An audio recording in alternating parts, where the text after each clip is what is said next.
The Linn-Mar Board of Directors meeting will be called to order at 5 p.m. in the boardroom of the Learning Resource Center. Can you please take roll to determine a quorum?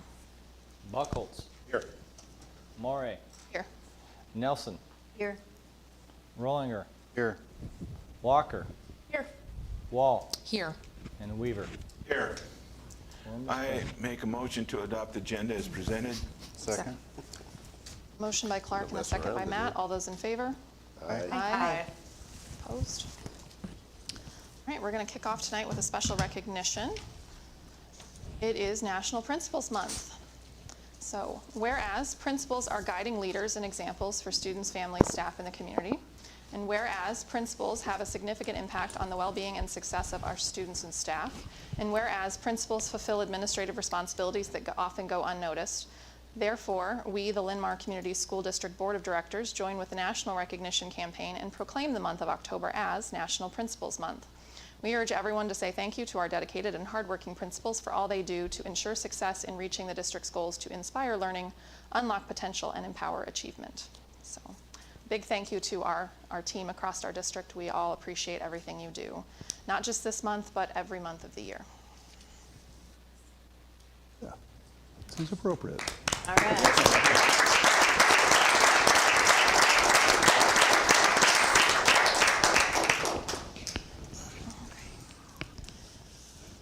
Next up, audience communication. At this time, I will call those who have signed up to speak to the microphone in the order that you've signed up. The board will receive and acknowledge comments, but will not engage in a dialogue with the speaker because of the set agenda for the meeting. Remarks are limited to 3 minutes per speaker and should be shared in a respectful manner. James Thacker.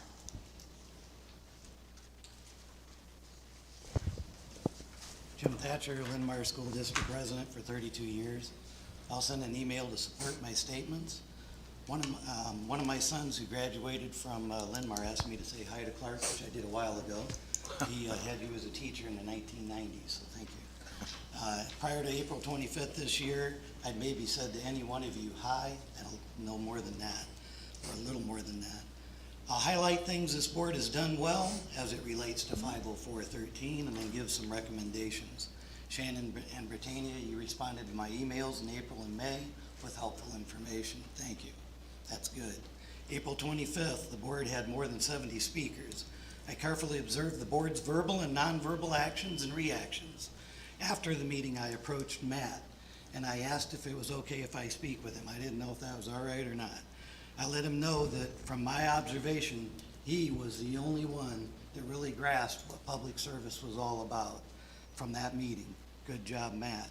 I theorized that seasoned members of the board, you just haven't dealt with the public like I had to, so anyway, just theorize that. Also on April 25th, Barry had a check in his gut and he responded to that check. As a public servant, what sometimes looks like the right move and you get a check, it's good to respond to that, and you did. Good job, Barry. I've watched Sandra interact with the people out here prior to meetings. That is a good thing to do as a public servant. It's not a good time to talk about difficult things, but it is a good time to build bridges and talk to them. This leads me to recommendations for the board to consider. Maybe consider a decision tree for your website, kind of like a computer flow chart. If the issue a parent wants to discuss involves this, then they get a communication tree that tells them who to contact, like from the school system or whatever. If it involves that, then to contact the boards, because sometimes I think there's miscommunication there. Suggest improving methods with Linn-Mar School District residents. Face-to-face is the best way. It's not always fun, but it is the best way. Right now it's speaker spectator. I talk to you, you talk to us, we don't talk to each other. Inefficient emails are impersonal also. I suggest board representatives announce that you remain after each public meeting to answer questions and have dialogue with the residents who have concerns. That'll eliminate a lot of the issues, in my opinion. Doing this will build bridges, it'll build trust, and resolve issues in an efficient, effective manner. When we had the flood of 2008 in the city of Cedar Rapids, we had those marathon meetings like April 25 every Tuesday and Thursday night. And afterwards, the council members and the staff stayed to answer questions, and it helped a lot. So that's a strong suggestion. Suggest Shannon and Britannia, you respond to all emails, and I sent one a couple of weeks ago where I said, oh, all right, thank you. You did respond, thank you. Angie Wieland.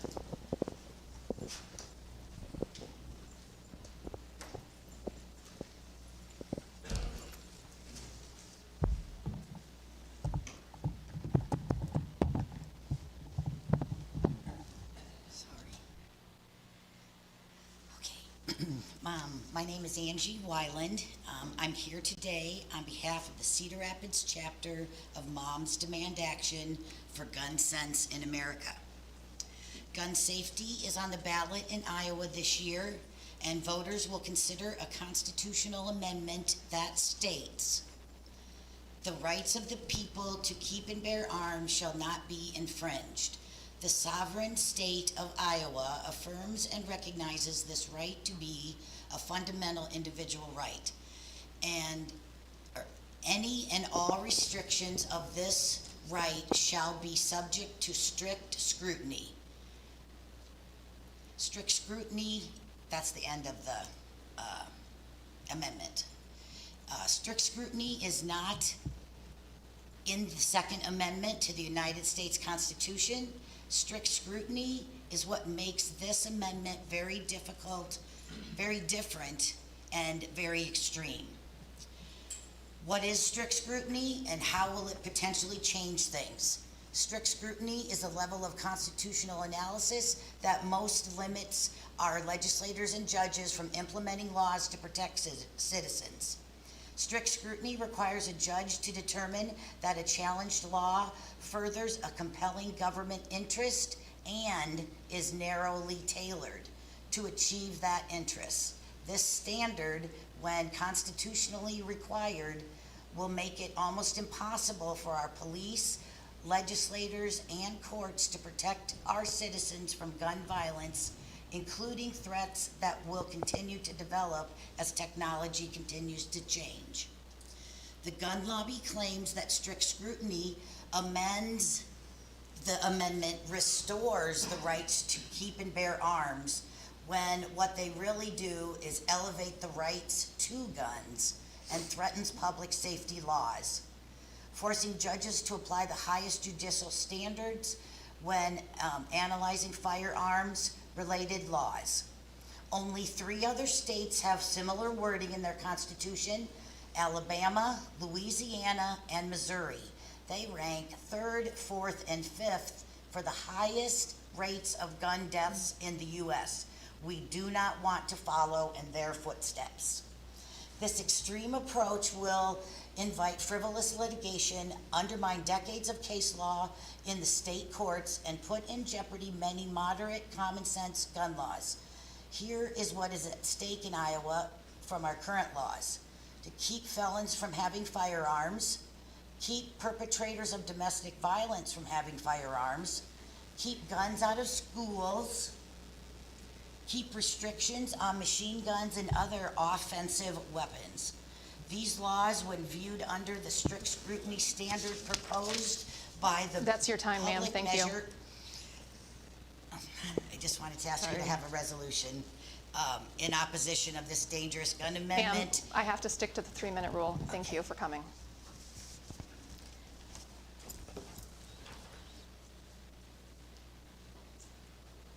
Thank you to those who came this evening for audience communication. That is the end of the list. Moving on to informational reports. First up, we have Lisa Breitfelder to talk about school counseling.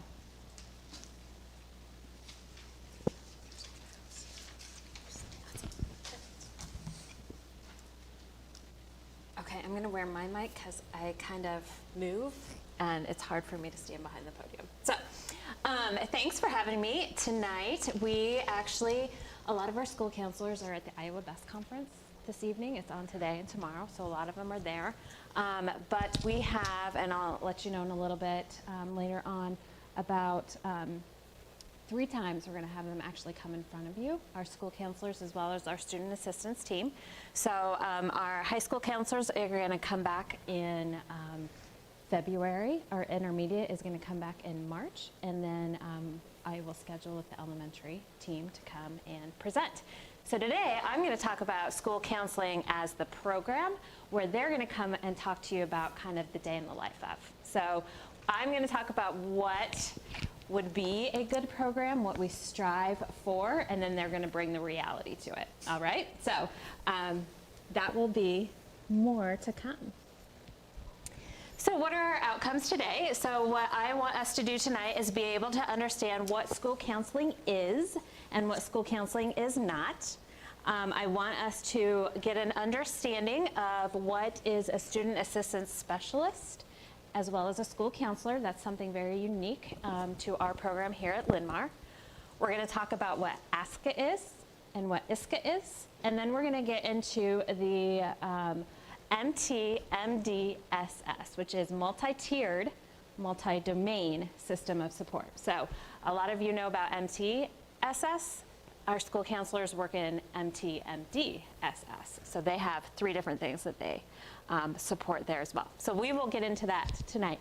But I wanted to take you and let you know through the presentation, you guys will be, I took your board goals. So I took your goals. And you are going to be able to meet tonight standard 2B, which is engage in learning and district leadership discussions surrounding academic targets for student learning goals and strategies, as well as 2C, review the district's current and potential support structures, analyze needs and effectiveness. You will also be hearing and match to 3B, which is outline expectations and goals regarding staff professional development and planning time to ensure a balance and alignment with district goals. You'll also match to 3C, engage in learning regarding allocation of resources and ensure available resources provide safe and supporting learning environments. And 3D, look, I got a lot of them in here. Survey community resources available for district partnerships that support our district goals. So you're gonna hit a lot of goals tonight. And you're going to hear a lot about through this school counseling program. With that, though, we're going to take a little pause. Maybe. I'll do it the old-fashioned way. There we go. Just a little pause. So when our students come in, and it's kind of the beginning of the day, we always just kind of align ourselves. So you can take a deep breath in. And let your breath out. And a deep breath in, and let it out. It's really hard for students to come in and start going, right away. We want to give them pause. We want to give them a moment. As we start our day 2, I just want you to look at this little quote.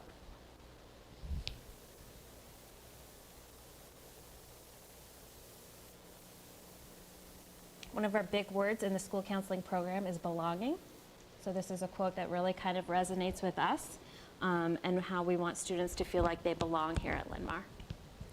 I'm going to also pull you back to your own values. We're going to do a little activity here in a minute, and I just want to remind you of the values that you guys have discussed already as a group.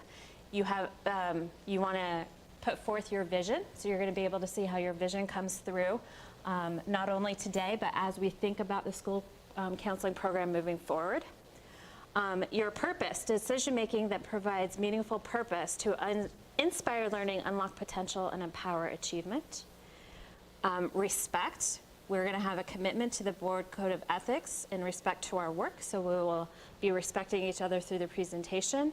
We will have transparency, and we will have equity.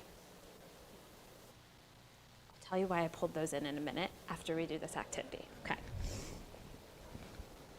Because normally I wouldn't remind you of your values.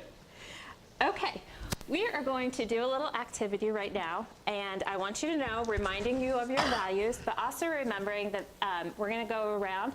This is a time you can pass. You do not have to participate. This is not to put anybody on the spot, so if anything about this makes you uncomfortable, you can just say pass and we will move on. But we're going to talk about 3 things tonight, and this is just to get to know each other a little bit better. Again, belonging, right? So we're going to ask, share a little bit, what's your ancestry? What is your heritage? And where do you consider home? And I'm going to go first. Okay, so when we think of ancestry, that would be your family tree, right?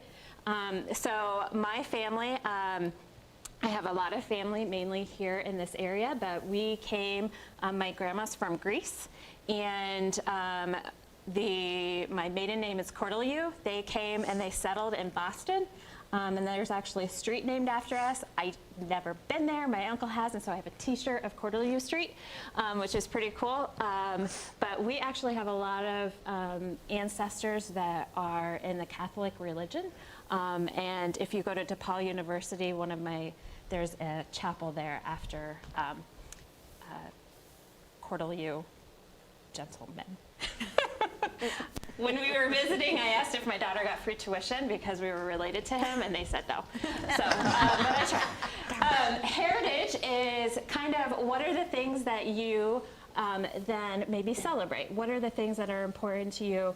That was my background. My heritage, though, is we're very much more Greek, so that's why I put that on there.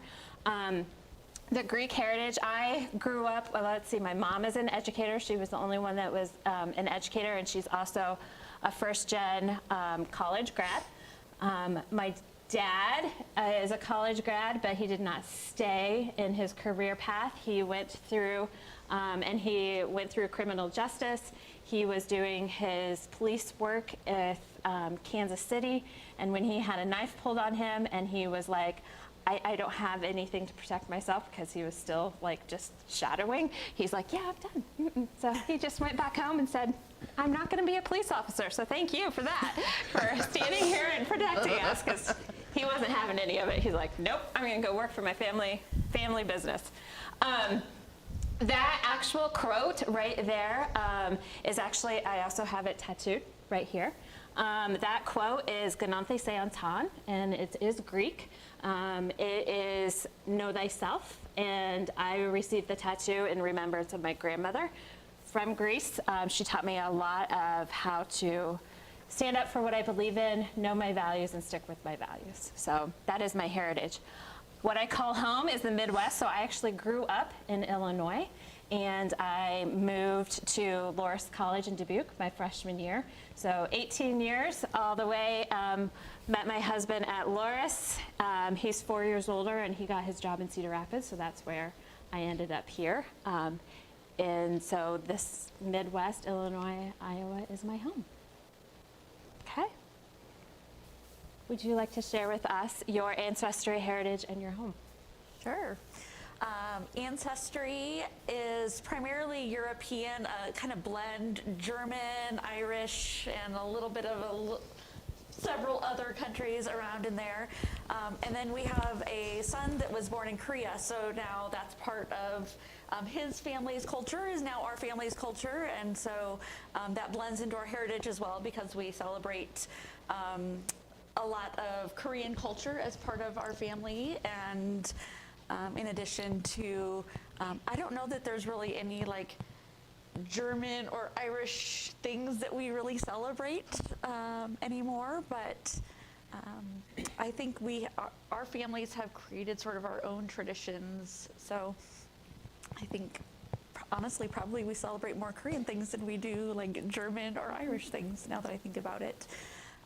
And home, I grew up in the Midwest, and I've lived in Minnesota, Iowa, Illinois, and Wisconsin. And so I have lived here now longer than I've lived anywhere in my whole life, and I'm very happy to be in Marion and hope to be here for a very long time.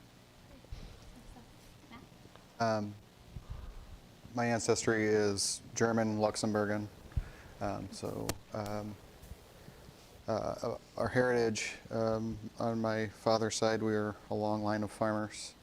My mother's side is a long line of brick masons. Both families still are in those trades, if you will. My home, I would say, is right in the corner of Dubuque, Jackson, and Joan County, Iowa, where I grew up on our family farm and still consider that home. Clark. Goody. Ancestry, basically I think it's German. There wasn't a whole lot of discussion when I was growing up about where we came from or whatever. my heritage, you know, basically the things that we do with our children are the same that I did with my mom and dad on celebrating the different holidays. Home, I was born and raised in Iowa, will pass away in Iowa. I started teaching because of two teachers that I had in 7th through 9th grade, and they influenced me. I knew what I wanted to do since 8th grade, and fortunately I was blessed to be able to do that for 36 years. To go back to heritage a little bit, family was service. My dad served in the Navy. He also retired as a captain on the Marshalltown Fire Department. And my mom helped with the daycare. So with me in education, that's a little bit of the heritage. And then home, I started at Linn-Mar in 1974. I've been here 48 years as a teacher, as a coach, as a mentor, student assistance counselor. I got my master's in counseling. I've been on the board since 2009, I think. This is my 7th year. And like I said, I've been here 48 years. I dearly love this district. And some of you have heard this, but you're going to hear it again. To kind of tell you exactly where I am with this district, my wife and I were driving down the road one day, and she says, "Clark, you know, if you get cut, you're going to bleed black and red." And I looked at her and I said, "Well, that's the nicest compliment you've given me in a long time." I looked over at her and she said, "I didn't mean it as a compliment." So I enjoy my time here. I really believe in this district. I really believe in our teachers and our staff and what we're trying to do. And last couple years have been trying for teachers and staff in so many different ways. But like I said, for about the 3rd or 4th time, I dearly love this district. I think it's one of the best. We have teachers that are so committed to our students, and our students are growing in many, many different ways. So this is home. This is home. My ancestry is English-Irish. That's as vague and specific as it gets. But there were a lot of McDonald's and Frillmans in my past, so that's Irish, and then my dad's side was Cambrian, so that's very English. Heritage, unfortunately I had to eat corned beef and cabbage and hash and all that, so I'm going to say that's the Irish part that came through. But I married into my husband's family, and his grandparents are first-generation immigrants from Holland. And so I have inherited a lot of Dutch heritage through my in-laws, which has become a great part of our tradition. We have wooden shoes, and we sing happy birthday in Dutch at every family celebration, and we talk a lot about the Dutch culture. We all have tulips every spring. We talk a lot about their service in World War II. So I was very lucky to know his grandparents for several years, and some amazing stories there. So our heritage is Dutch, Irish, English. We do celebrate the traditional holidays, but we also celebrate the Celtic calendar. So we bring some of that in. And home, I am a split. I grew up on a farm, not too far from here, but I'm a city girl. I was born in St. Louis, and when I go back to St. Louis, like I did this past weekend, I am home. So there's a saying down there, you see the arch and you feel home. Yep, I'm home. So Iowa is home, and I love Marion. We moved here for this district, and I love it. And but every once in a while, I take a quick 4-hour drive south, and I'm home there too. So. Ancestry, like a lot of you, European, Norwegian, Danish, German. Heritage, definitely a family of educators. My grandmother taught in a one-room schoolhouse. My dad was a longtime teacher, coach, principal, superintendent as well. This has been my entire career, and one of my children is a teacher as well. So proud to be a part of a 4-generation family of educators. Home, grew up in small towns all across Iowa, so it was really important for me when we moved here. The goal and the hope was that this would be truly home. It has become that, so this is without a doubt my home. So state of Iowa generally, but specifically Marion, Cedar Rapids, Linn-Mar. My ancestry rather is English and French. I'm actually half Dutch. My father came here from Holland, so he's a first-generation immigrant. My heritage, from a family of lawyers and those who worked in the law. I'm sure that's rubbed off on me. And engineers, and we celebrate all of the traditional holidays. I was raised Episcopalian, and that's still very close to my heart. I was actually born in the ocean state of Rhode Island, and moved from there to Pennsylvania when I was in middle school. That's where my mom is from. And have lived a whole bunch of places since then, and ended up in Iowa about almost 20 years ago, and have been here ever since. It's just grown on me and just weaseled its way into my little heart. So, my ancestry is Irish and Scotch, French and Swiss. Traditions, our heritage, Christmas was always enormous in my house growing up. It was just something my grandmother did, my aunt did, my mom, and so of course I continue to get carried away and enjoy it. We celebrate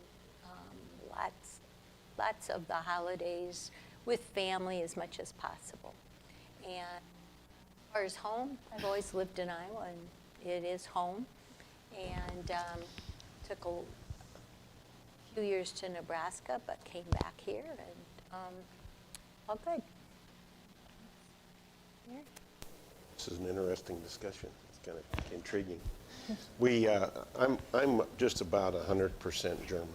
My grandparents, they all came over from Germany, and they all migrated to Wisconsin. Never lived in Wisconsin in my life, but they were there until Nebraska opened up, and they all migrated out there to get free land, I think, to homestead, all the articles I've read. So my whole family were farmers. That's all we knew, that's all we did. The bad news was in the late 60s, the farm economy got my dad, and he got off the farm. So basically lived in northeast Nebraska most of our life, and in fact, we just sold the last family farm that's been in the family for 160 years. Me and my sisters decided it was time that we didn't need to be landowners anymore. So, but to talk about heritage and talk about tradition, me and my wife, we've kind of built a life here. We've been in Iowa now for 29 years. Linn-Mar was an important piece of our family moving here. We came here for a variety of reasons, whether it's music, whatever it was, and we've stayed here. So all three of the boys, two of my daughter-in-laws went through Linn-Mar. Now I have three granddaughters in the district as well. But to say where home is, I do have to say probably Iowa more so than Nebraska. And basically there's not much left there in our families. But there's still a little bit of red in our blood, as we say.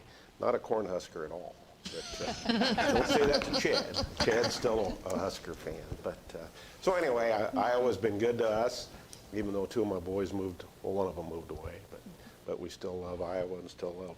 I've probably served on, Clark, you talk about serving on different boards and committees. I've been on the board now for 11 years. I was on the foundation board for 8 years, and I coached a variety of different baseball, variety of teams, basketball teams throughout the year. So every year there was something going on in our life that had to do with Linn-Mar. I guess I was kind of a closet educator, I guess, in my mind, even though I didn't have the education behind me to do that. So I had to go into sales instead. So.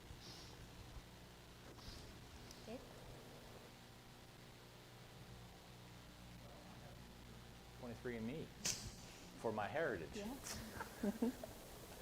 So I just know really one side of my family. Was born by a single deaf woman and raised by, so I only know that side, but I'm thinking 23andMe gives me both. I don't know. But I'm British and Irish, 71%, followed by 28% French, German, and the rest broadly Northwest European. So that's my heritage per 23andMe. My home is, I was born and raised in Oskaloosa, Iowa, so I've been an Iowa boy for a long time. But I probably consider now Marion more of my home, just because I've lived here since 1998. So I've been here a lot longer. I still have some family, some aunt and uncles from my mom's side in Oskaloosa, so I do get back there. But I don't get back there that often because my mom's been passed away now 19 years. So the only time I do get back there is some other family type of things. But yeah, so that's me. And for the sake of time, I'll let you guys just think about yours. Does that sound all right? Shannon usually cuts me off. I talk a lot, as you guys know. And when I get the opportunity to be in front of you guys, I kind of take it. So we have a lot to cover. So I'm going to go forward. So if you didn't know, you just participated in a community circle. So I think that some people, you might have heard that before of community. We do some community circles. What a community circle is, it usually just starts off with breathing activity, just centering each other, getting relaxed, breathing, a quote, or a poem, or a picture, or just something just to reflect on. Then your values. So this is where your values come into play. I didn't want to go through and, for community circle, usually they'll go through and talk how they want their values to look for a specific community circle. And so the only thing that I added, obviously, to yours was the opportunity to pass, because every student has the opportunity to pass. And then just a get to know you activity. So you can imagine if not, community circles aren't a requirement, but we have a lot of staff members that do them. And if you do this even once a week, how much are you learning about your students? How much are the students learning about each other? And how much sense of belonging are we creating in our classrooms? So I just wanted to give you guys that opportunity to participate. So when somebody says, do you know what that is? You can be like, I've actually participated in one. So, okay, what is school counseling? So, school counseling is actually a proactive approach. So we do not want to be reactive and react to when we get into MDSS. We don't want to react when we will react when students are struggling with their grades. But we want to, how do we be proactive with their grades? How do we be proactive with their college and career? And how do we be proactive with behavior? School counselors serve all students. So we don't just work with a small few. Our counselors serve everybody and work with all kids. We want to focus on the students' strengths. What are their biggest strengths instead of looking at what are our students' deficits? We want to be a big integral member of that school leadership team or building leadership team. We don't want to be loosely defined. What is a role as a school counselor? Sometimes I feel like I'm the administrator of the building. We want them to be a part of that building leadership change, and having their opinions and those things brought forward onto building leadership teams. We have the clearly defined role, so we want to make sure that they know what they are doing, what they then should not be doing, which we'll get into some of those things. We focus on outcomes. We collaborate with all stakeholders in the school community. We don't want, our school counselors should not be working in isolation. So they should be working with everybody within the school environment and not be working just with students and not have any collaboration. We want them to act as a change agent for educational equity of all students. So that, when we talk about them sitting on our leadership teams, this is one of their biggest components, is making sure we're thinking of all students, within our school system, not just the select few. Our school counselors advocate for all students to have access to the rigorous courses. So one thing that we do at the high school is we look and we dive into who are taking our AP classes, who are taking our venture classes, what is our demographic, and we want to be making sure that it's offered to all of our students have the opportunity to get into our rigorous classes. If they're not, we want to dive into why and making sure that they're being offered. We advise all students on multiple post-secondary pathways. So we want to make sure we are college and career readiness. So what are the pathways that students want to go through? We want to advise them on the multiple options that they have. And we want to work with community agencies as well as the school system's resources. So how do we utilize outside as well as inside? So that's what they do. So who are we? So here is 3 pictures. Up on the top left, you'll see some of our school counselors as well as some of our student assistance team members. Top right is our elementary school counselors, student assistance team members. And the bottom center is our intermediate. So intermediate 5th through 8th grade school counselors and student assistance team members. We have, let's see, we have 1 elementary counselor at every building, and then we have 2 student assistance team members for the elementary. Intermediate, we have 2 counselors at Boulder Peak, 1 counselor at Hazel Point, and 1 student assistance team member for those. 7th through 8th grade, we have 2 counselors at Oak Ridge, 2 counselors at Excelsior, and we have a student assistance team member at each location. And then high school. Okay, we have quite a bit at the high school. So we have our 6 school counselors. We have 2 academic assistance counselors. We have 3 student assistance team members, and that's where we also house our district-wide family resource specialist. So that's all that we have there. Okay. 1 school counselor at each building.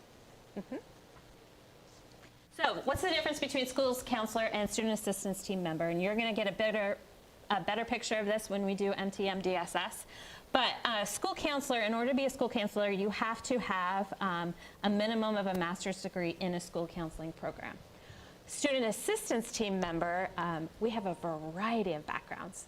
They need a bachelor's, but we have people from the educational field. We have people from psychology, sociology. We have social workers, juvenile justice system. That's what our background in all of our student assistance team members. So we have a wide variety of backgrounds in student assistance team. What you're going to see moving forward, so I'll just give you a little hint, when we have the MTMDSS trapezoid, because it's more than a triangle, we have our Tier 1, our Tier 2, and our Tier 3 resources. Our school counselors fit through all of it. Our student assistance team is going to fit in more that social, emotional, Tier 2, Tier 3. So if you think about it, student assistance team fits into our MTMDSS, okay? That is very unique to Linn-Mar. A lot of other districts, it's all dependent upon the school counselors. So we utilize resources to focus on that role that we'll point out when I get there. So we have what is called ASCA and ISCA. So ASCA is the American School Counselor Association, and ISCA is the Iowa School Counselor Association. So ASCA is the national model, and then the ISCA is our Iowa chapter. All of our school counselors are members of ISCA, and then I do an additional, and I'm a member of ASCA. They aren't required to be a member of ASCA, but I utilize it, and I'm a member as their administrator. So it's a great opportunity to have resources. The national model, this is going to be the rest of the presentation, okay? So the national model looks at how you set it up. So you're going to go from the very bottom of this diamond, and we're going to define what is the school counseling program. And then you move into how the management of a school counseling program, the delivery, and then you go actually up to the top and we assess it. And then you can come back down, and if we have to redefine, you know, sometimes you think circular too, but it's kind of ongoing. We assess, we come back down, and we define. Okay.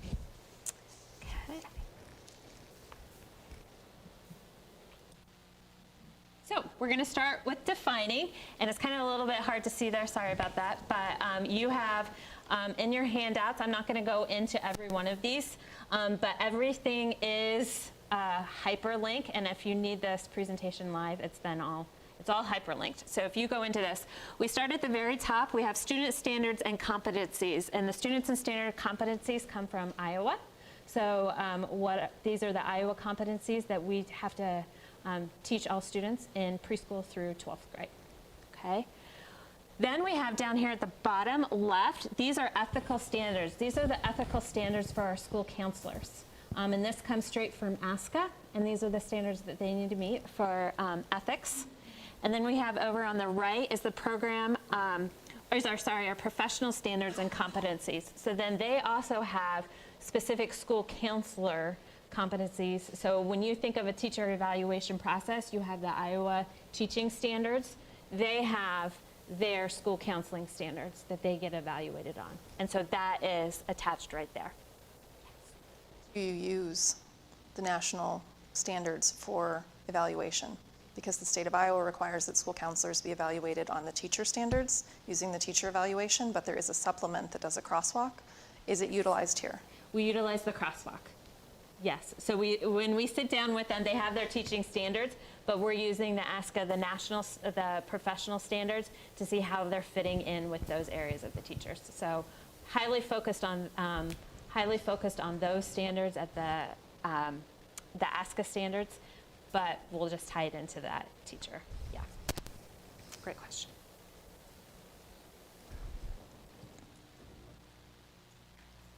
Oops, sorry, I must have clicked something there.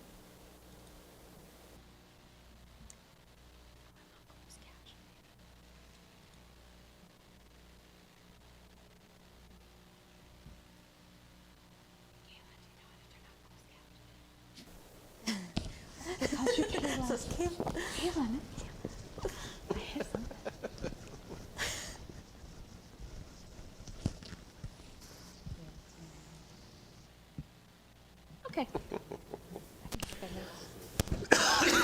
There we go. Thank you. I gave you a whole presentation on MT-MD-SS. However, Trish Hatch, which is, I've been able to listen to her. She's very high up in school counseling. You guys probably even know more about her than I do. But I've been to her conferences, which are absolutely amazing. And she does a much better job explaining what MT-MD-SS is. So I'm going to show you this little clip here. You can use Monday.com to boost your team's efficiency. And I'm going to show you how. Hi, this is Trish Hatch, and today we're going to talk about the multi-tiered, multi-domain system of supports, or MT-MD-SS. As educators, we're familiar with the multi-tiered system of support, or MTSS, which focuses on students' academic and behavioral needs.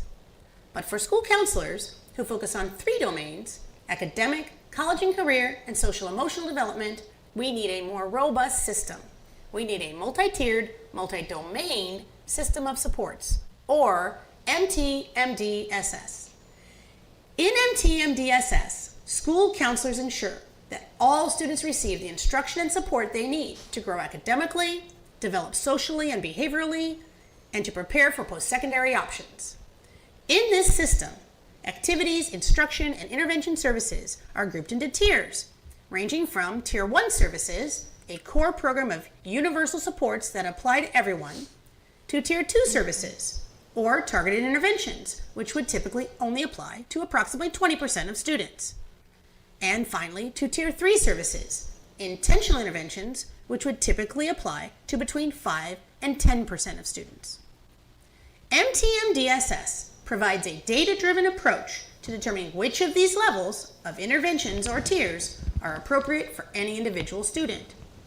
Under MTMDSS, Tier 1 encompasses agreed upon services that all students receive, such as standards and competency-based school counselor core curriculum lessons, individual student planning, which includes 4- and 6-year academic and post-secondary plans, and district and school-wide agreed upon activities and events. Tier 1 is designed to be comprehensive, preventative, developmental, and proactive. Tier 2 is designed for students who are exhibiting barriers to learning, struggling academically, or are deserving of additional supports.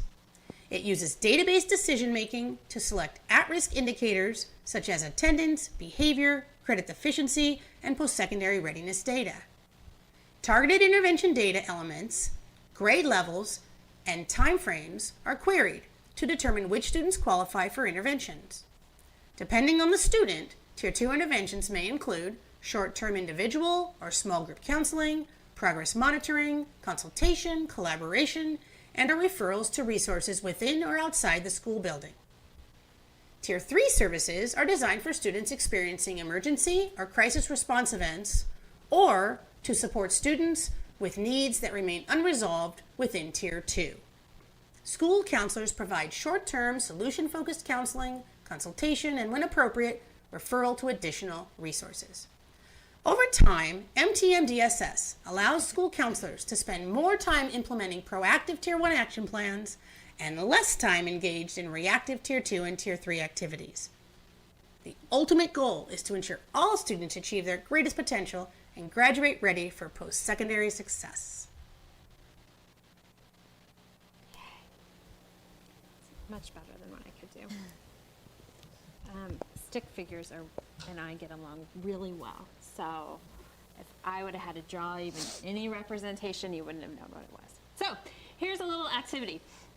MTMDSS. So here's our little trapezoid. And we have Tier 1, Tier 2, and Tier 3. So I am going to give you something the school counselors do, and you're going to help me fit it into which domain and which tier. So MTSS, consultation and collaboration. MTSS, so we think about that as social, emotional, college, career, or academic, when we refer to it as MTSS.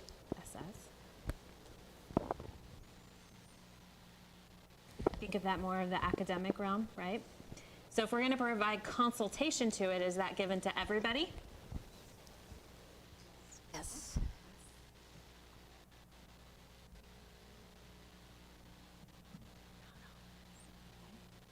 They're going to come in and they're going to collaborate on it. They're probably stuck. And so they're probably going to dive in and they're going to ask for help. So we actually put that in a Tier 2. Okay.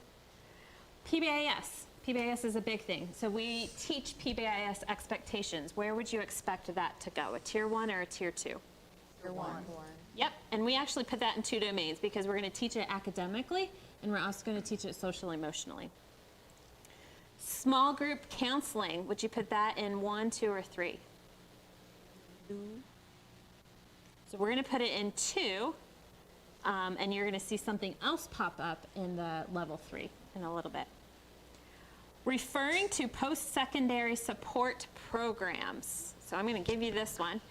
That would be a Tier 3 college and career readiness because the support programs is not for everybody's need. So that's going to be a lot more individualized. Okay, middle school goes on Medco tour. Whole middle school? 1. Yep, that's going to be in a Tier 1, college and career. We just did a community circle. That's going to be Tier 1, social emotional, that sense of belonging. Okay, testing time. ISAS. Our counselors pretty much drop everything and are our ISAS organizers. So we're going to put that in our academic Tier 1 because we're doing it for everybody. Check in, check out. So that comes students who may be struggling and they just need to check in with somebody at the beginning of the day and check out. How was your day today? So we would put that in a Tier 2? social emotional Tier 2. Yeah. Okay, this one's a little different. One-on-one counseling for academic anxiety. Tier 3, and we're going to put that in the academic tier. Yep. Classroom guidance lessons. Tier 1. Tier 1, everybody gets those, yep. College visits. We have actually some groups of kids that we will take to go visit colleges. Some, yep. Tier 2, some. If we're responding to behavior, we're going to put that in tier 2 because some of our kids need it. And I'm going to tell you in a little bit, you're going to see what actually the flip would be for a tier 3. Some of our students need 504 plans. So they don't need special education instruction, but what they need due to the ADA is they need accommodations. They need supports to help them in their classrooms. Tier 3, yep. Because we're going to individualize it specifically for a child. I had to ask help on this one. Referral to TRIO. So TRIO is a program at Kirkwood. So it would be for some students that maybe have a 504 plan. For 3? Yeah, tier 3. And we're going to put that in our college and career readiness. Small groups where the students are working on how to focus in a classroom around their instruction. Tier 2, yep, because it's going to be grouped, and we're in our academic. College and career planning. Yep, tier 1. Apprenticeship programs, we're going to jump up there in tier 2. We partner with Mercy Family Counseling. We have different opportunities for Mercy Family Counseling, but this opportunity is one where through at-risk funding, we will, if a student is in crisis, we will pay for 3 of their visits. That's a tier 3, yeah. Social. Yep. If we're referring out to Iowa College Aid, we're going to refer somebody to a program. That will be tier 3. When you get into the high school, our school counselors have to be monitoring their students and their D's and F's. So just the monitoring piece actually is a tier 1 because we're looking at all our kids and we're looking at their D's and F's because then they assist them with getting their RTI time. Classroom lessons on careers is going to be tier 1. Here's the tier 3. Instead of behavioral response, which is a tier 2, we might have students that are in crisis. So we kind of need to drop everything and go and assist with the crisis. That would be a tier 3. And then our last one is one-on-one counseling. Okay. So next on that pyramid is manage, and we have program focus, which is at the very top, which is what are our beliefs, what's our mission statement, and what's our vision. Program planning, that's where you take everything and you're really diving into the data and you're just really getting into what is our school counseling program going to look like here. And then we have, and now I'm going to show you, there's appropriate and inappropriate activities for school counselors to do. In manage, when you get into that program planning, a big piece of that is funding. So our funding, we have some of our school counselors come out of our at-risk funding. About 20% of their salary comes out of at-risk funding, and the rest comes out of our general fund. But the rest of that pot of, which is our dropout prevention program, at-risk funding, supports all of Compass. So everything down at Compass, that is all 100% funded by our dropout prevention money. Our student assistance team, 100% comes out of at-risk funding. Our mentoring activities, then we also have what we added to the program. So when you think about, we want to make sure kids don't drop out, we saw social, emotional, college and career, and then we also saw academic. One of the big things is we focused in the recent years is assisting at the high school in that academic piece. So students that failed a class and were really struggling with it, we have actually hired, and we have academic assistants, math teacher, language arts, and I believe social studies. So we have 3 teachers at the high school in our learning center that are coming out of our at-risk funding specifically for our students that have failed classes and need that extra help.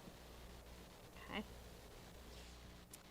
I also want to talk about so when we talk about funding, the one big thing that always comes up is ratio.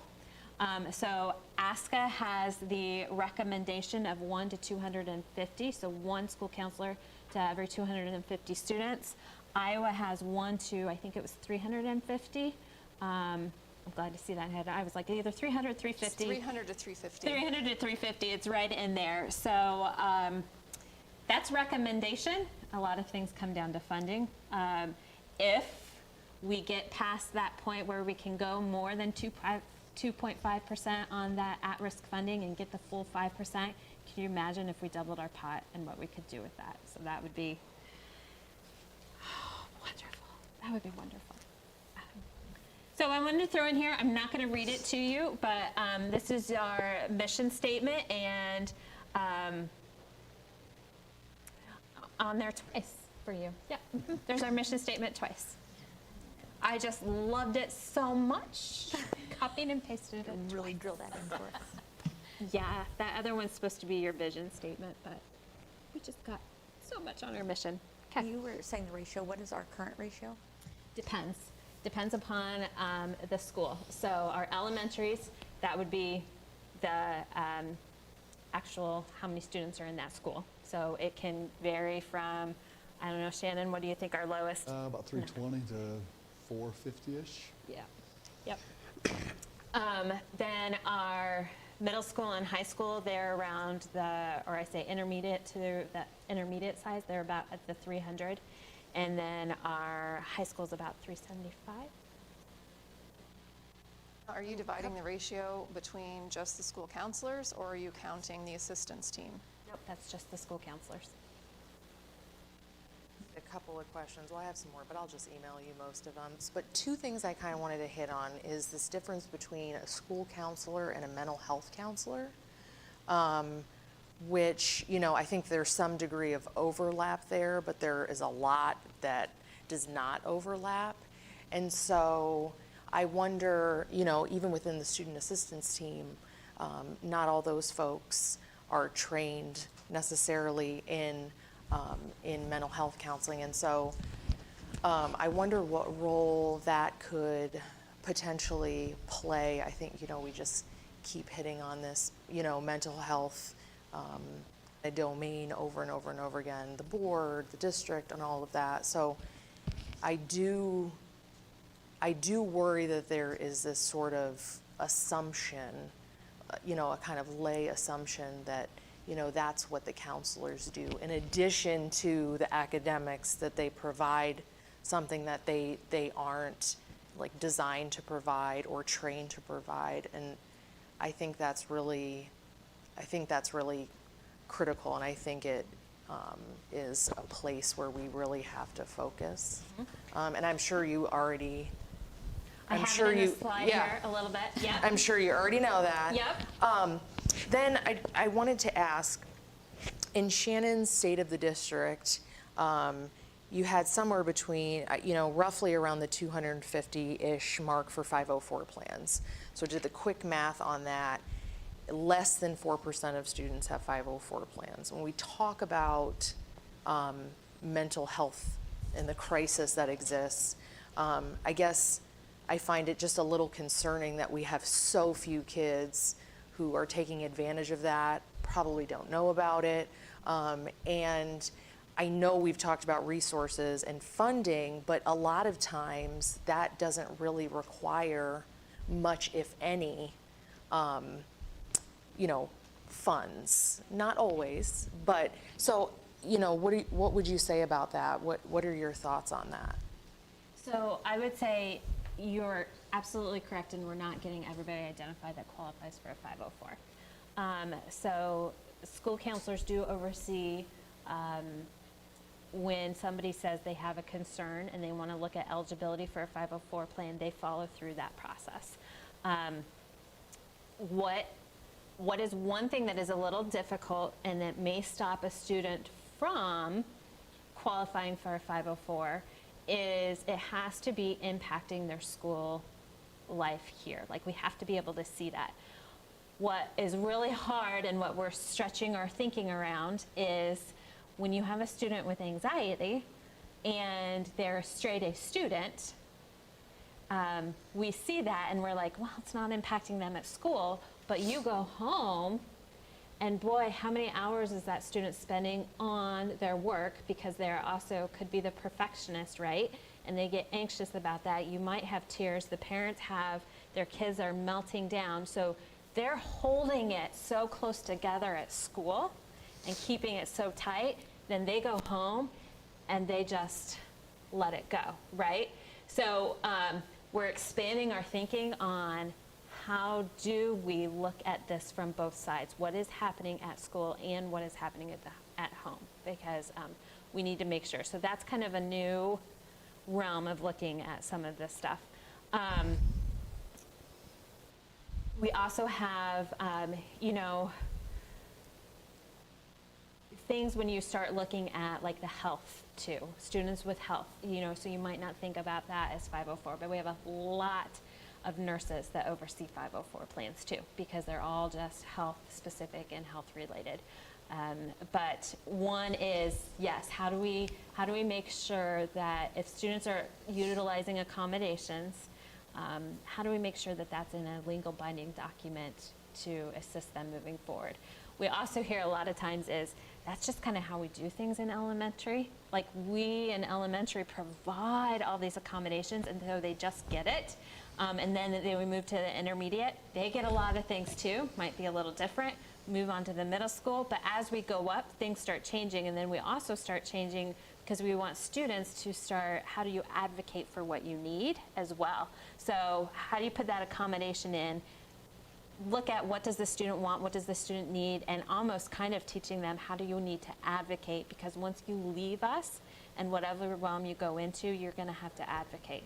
I just wonder if there is enough education around this. I mean, I think that that's a huge problem, is people just don't know that this is something that's available to them or to their children. And so how do we spread the word, so to speak, about that to parents and to students, so that, as you say, that they can advocate for themselves.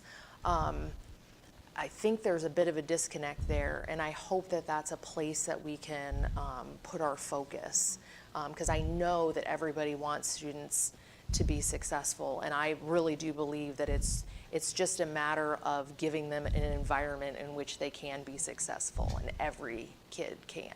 Right. We provide information like throughout the year at any key times, or parent-teacher conferences, or mid-year, or during registration or anything like that, about here are resources for if your child is struggling throughout the year, or here's how you can get a hold of a parent advocate through Grantwood AA, and these are the kinds of things, so that if there is a parent whose child is struggling with anxiety or dealing with ADHD and not quite knowing how to manage that, and not even realizing, like, hey, I could actually talk to my teacher about this, and they might have some accommodations they could put in place.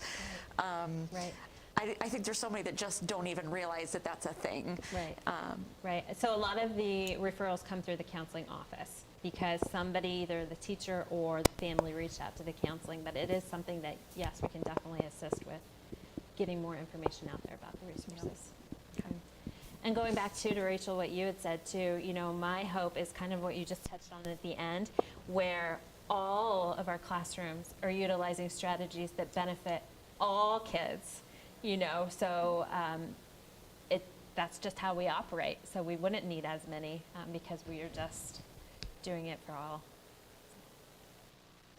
Yeah. I'm sorry, quick question. No, you're good. So when you compare a 504 or an IEP, and needless to say, I'm sure that's why you're asking that question. Most parents don't understand what the 504 is, and I think, yeah. So now if we got to that level and all of a sudden that number doubled, would we be able to handle that? Would your staff be able to handle that many? So Or- what it's going to come down to is, can we handle what's in a 504 plan? Absolutely. Absolutely. We can provide the students what they need.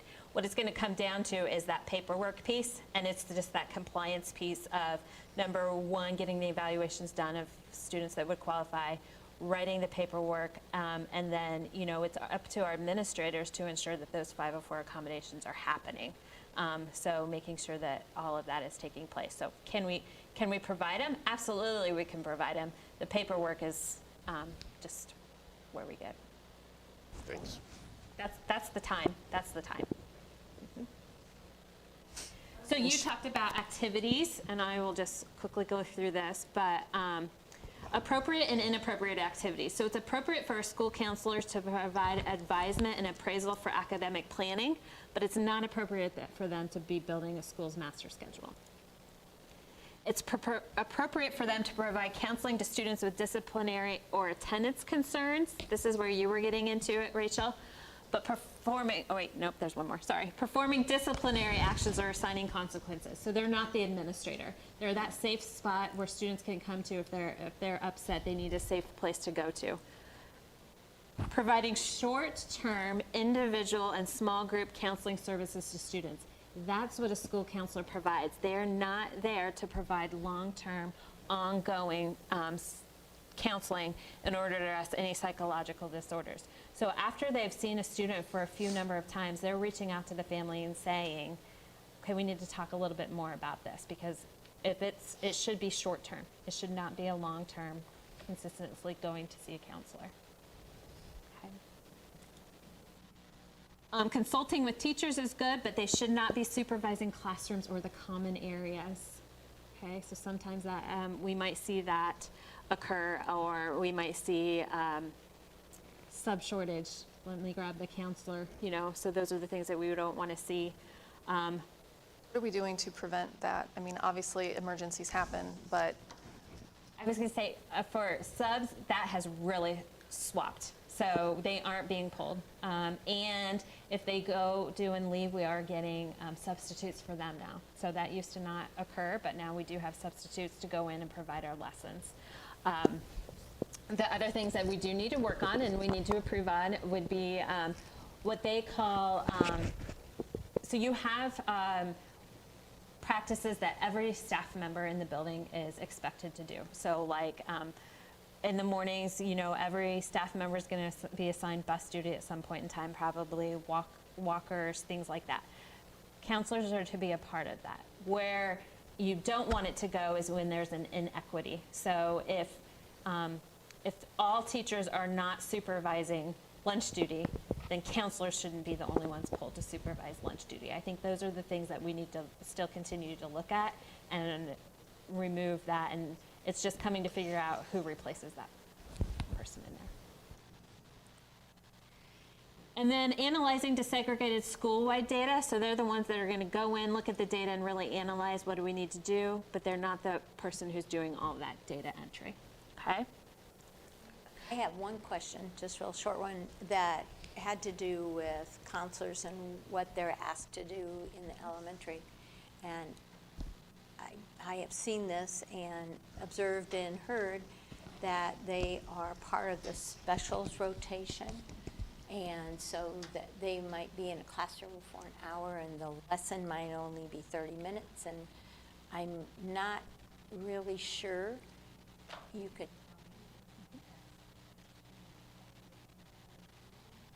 So master schedule got changed. So there's 60 minutes of specials that is happening at the elementary. They're not a part of 60 minutes of specials every single day. So what a lot of the school counselors did, and they kind of did what worked for them. So they're more doing like 30 minutes.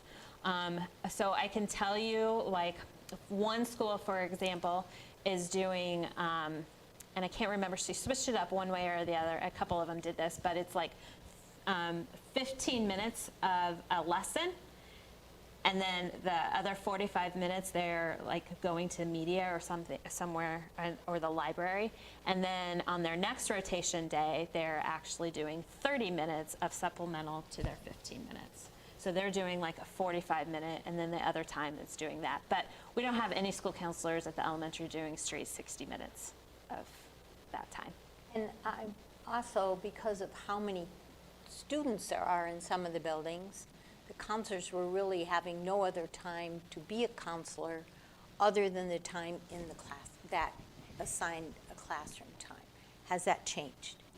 So as you saw in that MTDSS, we need to be proactive. So a lot of their time is down there in that tier 1. We need to spend a lot of time in there to be proactive. Once we get into the tier 2 and tier 3, so that's why they don't do straight 60 minutes. So they could be in there for maybe 30 minutes, and then the other 30 minutes, they are open to see a group of students. So they are a lot more balanced. Well, that's happening in all the buildings now, the elementary. They may have how they worked it with their principal and worked at what's best between their principal and them. They look a little different at every building, but they just kind of went and sat down and said what's going to work for us and our students here. So they worked that out. And they had those conversations, though. Were their administrators aware of the program expectations and best practices for school counselors? Like, were those conversations had? Because I'm hearing the same things that Sandra's hearing, and it doesn't quite align. I can jump in on that one. If you hear an individual thing specifically, please have that conversation with me. That's what we need to be aware of and can talk through on an individual basis, because system-wide, what Lisa described, it's exactly what is in place. Now, if there are exceptions to that happening or things aren't working that way, then we need to have those staff members contact us, or if you're hearing things, to hear from you guys on that specifically as well, so we can address that at the individual level. But there's some flexibility between each building to customize it, what works best for them. And yes, principals are aware of the counseling model that we desire to have as well. The piece I will add to it as well is not all of our buildings are exactly the same number of students, as you guys are well aware of. So we can either deal with that at the building level within the building numbers and try to make it work schedule-wise, or we can start to share staff between buildings to try to balance those numbers. We could have everybody have exactly the same number of student ratios at the elementary level, but then that creates teachers and counselors in this situation going to multiple buildings, which is not an ideal scenario that we want to have.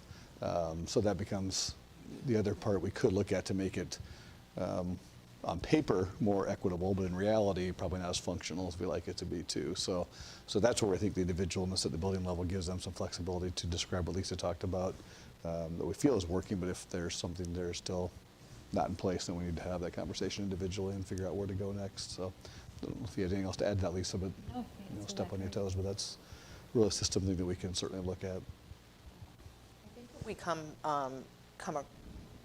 butt into every time we talk about this, and I feel like we've been talking about this since I came onto the board, and I'm sure that others feel the same, which is there's just not enough resources in this area. And I know the reasons, funding is an uphill battle, every year for, every program is dying for more money.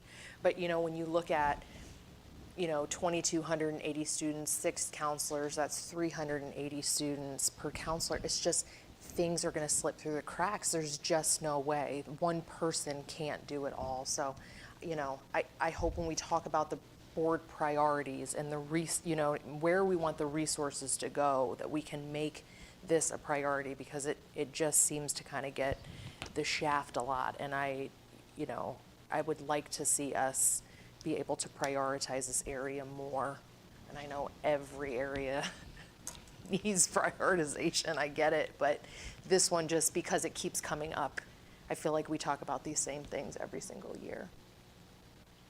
We also talk at the systems as far as, and I've talked with Shannon about this numerous times, is there are systems there.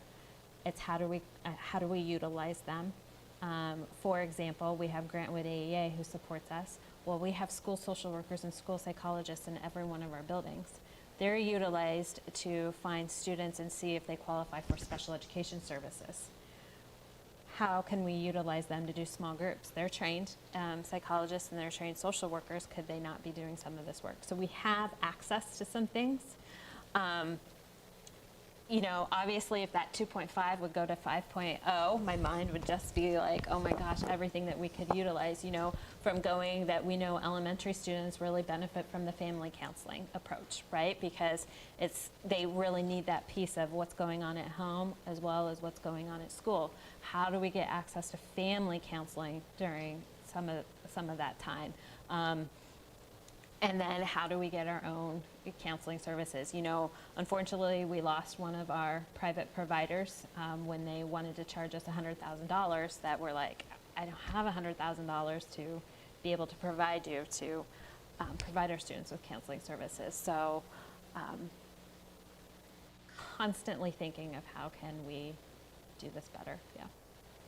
To go back just a little bit when you were talking about appropriate, non-appropriate, you mentioned short-term counseling is appropriate and long-term is not. How defined are those terms? Is there a trigger of number of requests to visit your counselor? Is it a amount of time that a counselor has been working with a student? How defined is that short-term to long-term? So ASCA says 3 around the same topic. So if the student's coming to a school counselor 3 times for the same thing, then that would be looking at, we probably need to do more. Thank you.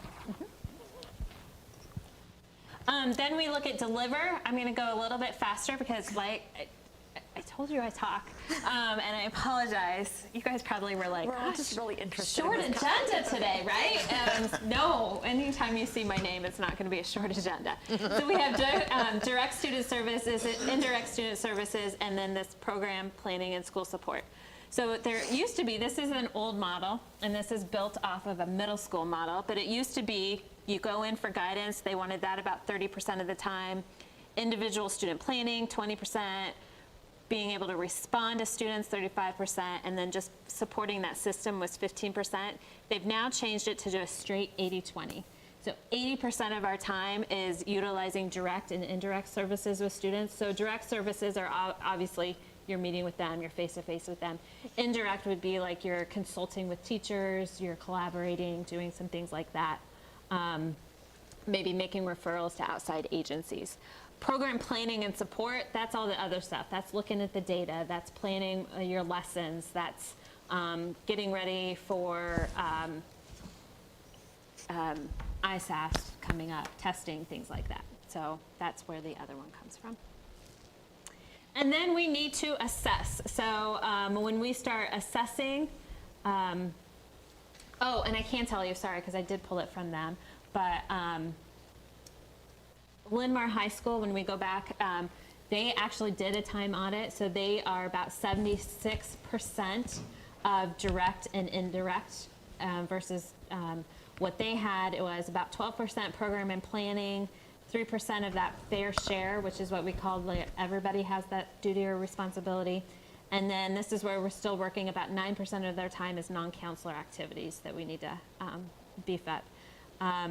Intermediate felt that they were right on 80-20, pretty good.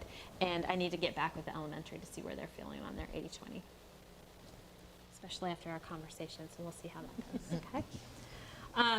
And then we're assessing. So we're assessing at the very bottom here, school counseling program assessment. That is straight from ASCA. How is our school programming going?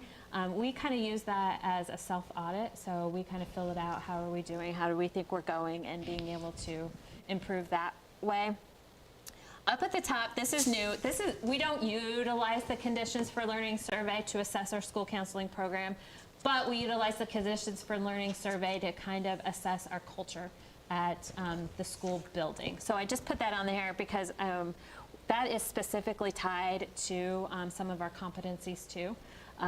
It gets into adult-to-adult relationships. It gets into student, or not adult-to-adult, sorry, student-to-student, adult-to-student. Our expectations, so what we're teaching, that would be falling into those competencies and some other things.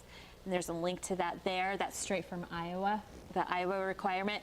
We have to give it to our students, and it's optional to give to our families, and it's optional to give to our staff, and we're doing all 3 this year. So we'll have a lot of information for that conditions for learning. And then data reporting, and I think maybe Melissa, you touched a little bit on this, but reporting out, one thing that we want to be able to do is share our story with our community. So what does our story tell us about our school counseling program? What is the information that we're receiving that people might be interested in that we can put back out? We've also talked about that would be a great time to put in reference information for families to have too. Of, here's some information, you know, especially during that time. So be looking for coming in at the trimesters, some reporting coming out from our different levels.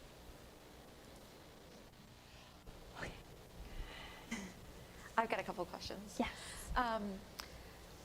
For our intervention specialists, how many of those, I know that it's a bachelor's degree requirement. Do any of those have master's degrees currently? Do you know how many by chance? Or what percentage approximately? A high percentage, but I can't give you an exact number, but I could get that for you.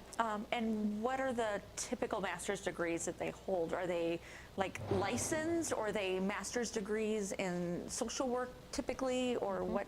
Masters what of does that look Social like? Work. Okay. We have one of our school counselors, or some of them have actually their school counseling. Okay. They went and got their actual school counseling.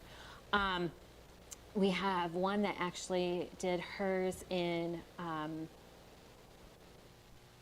not going to remember exactly, but it's like at risk, but with specific realm around attendance. Okay. And so how do we get students attending? So she did her master's in that area.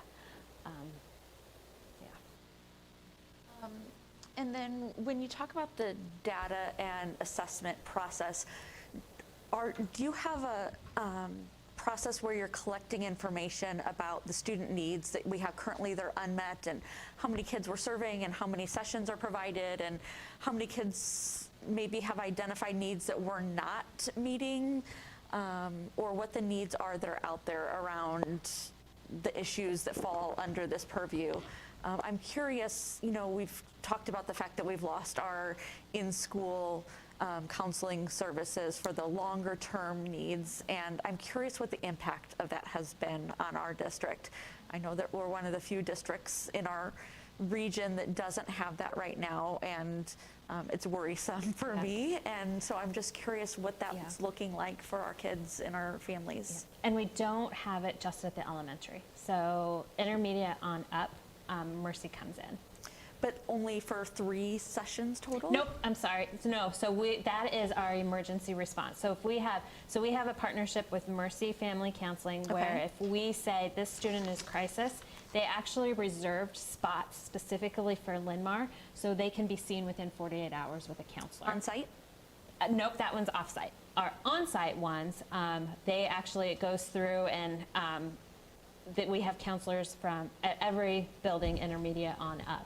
That is on site and that is ongoing. Through Mercy? Through Mercy, and it goes through family insurances. Is that new? No. 'Cause I thought once Started the same Covenant time left. to transition to Covenant, if I remember correctly. Is that right, We Lisa? expanded when Covenant left. So Covenant left, and then we went to Mercy and said, would you be willing to look at this? So every year, they've actually, since Covenant left, have increased it. So it was just like our middle schools, high school. So can you Now we clarify what they're doing? added So we've got Mercy in what buildings? all of our intermediate, so 5th grade on Intermediate? up. Through high school. So we've got one therapist in every building? We have multiple therapists, and they're there, I would have to give you the hours, but they're there like 2 days a week. And they Okay. provide, they come in, this is my belief, this is what Covenant did, correct? That a counselor would come in and a student would have they would have a conversation with a teacher, hey, when is a good time to pull this student? And then they would see them at that same time every week, similar to traditional, like off-site counseling, correct? Correct. Is there a reason that that they're not providing it in the elementary schools as well? Not Is it staffing yet. Okay. Not enough staffing Okay. yet. So they literally have been building this with us. Okay. The other thing that we've talked about at the elementary level, again, is how do you get that family piece? How do you surround that child and get that family piece? Because right now, they're doing counseling with the student and then calling with the family. So it's kind of more, and I've been trying to think, how do we think outside that box and get that surrounding? So I'm trying to still think of how So we what's could the get that difference going. between the 3-session crisis and this one. This is through the family's insurance versus Linn-Mar paying for the 3 sessions? Correct. Okay. And if a family doesn't have the ability to pay, do we currently have any resources to be able to provide or offset that? So then we go through our family resource specialist. So we have that person, and he's really in charge of keeping up on what is out there to help us provide that. So we might not be able to do it on site, but we can find something off site. Okay. Do you know currently whether or not we're meeting all the needs that have been requested through that, or if they have like a long waiting list, or do you have any idea about that? Not every building has a waiting list, but some do have a waiting list. I haven't heard the length is very long, but I have heard that there is some. The other thing that we are running into, and I just found this out this week, is with a therapist, they aren't allowed ethically to see the same, to see a sibling. So what we're running into is we have a school counselor at, let's say, Oak Ridge, and we have a 7th grader and a sibling of an 8th grader, but we have one counselor, and so they're taking one of the student, but we're gonna have to just work out of how do we get another counselor over there to see the sibling.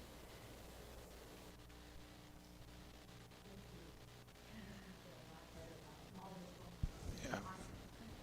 And you'll get to have the counselors back in the winter time when I was like, when's your slow month? And they're like, Never. I was going to say, I don't think there is one. Yes, actually, they're like, June? Yeah. June? That look of really? Yeah, I just have one more question. Yes. So the state of Iowa requires a K-12 comprehensive counseling program, which connects, and this sounds very siloed. So can you talk about how we connect our elementary to our intermediate, to our middle school, to our high school, so that those transitions they flow together and students don't feel like they're being... Absolutely, yes, great question. And I'm gonna segue a little bit too. What is different too, on our professional development days, our counselors have a lot more work time on our professional development days because we actually send them out to get their professional learning instead of doing some things in-house. For example, a lot of them are currently at Iowa Best Conference. So that would count as their professional development. So then when they come back on a PD day, they actually can do some more work time. They're gonna have the ISCA conference coming up. So they're gonna be doing those things versus some of that on the PD day. So we have the ability to do vertical articulation on our PD days as well as on our collaboration days. Working on that. Our middle school counselors were just talking with me the other day, and they have a really set good transition plan, and how do we get that district-wide so we can talk about when students move on from one building to the next, how do we make sure that we aren't having any students slip through the cracks and meeting their needs right when they start on day one. Other than that, do we have improvements to make? Absolutely, and that's one of our goals and our focuses this year.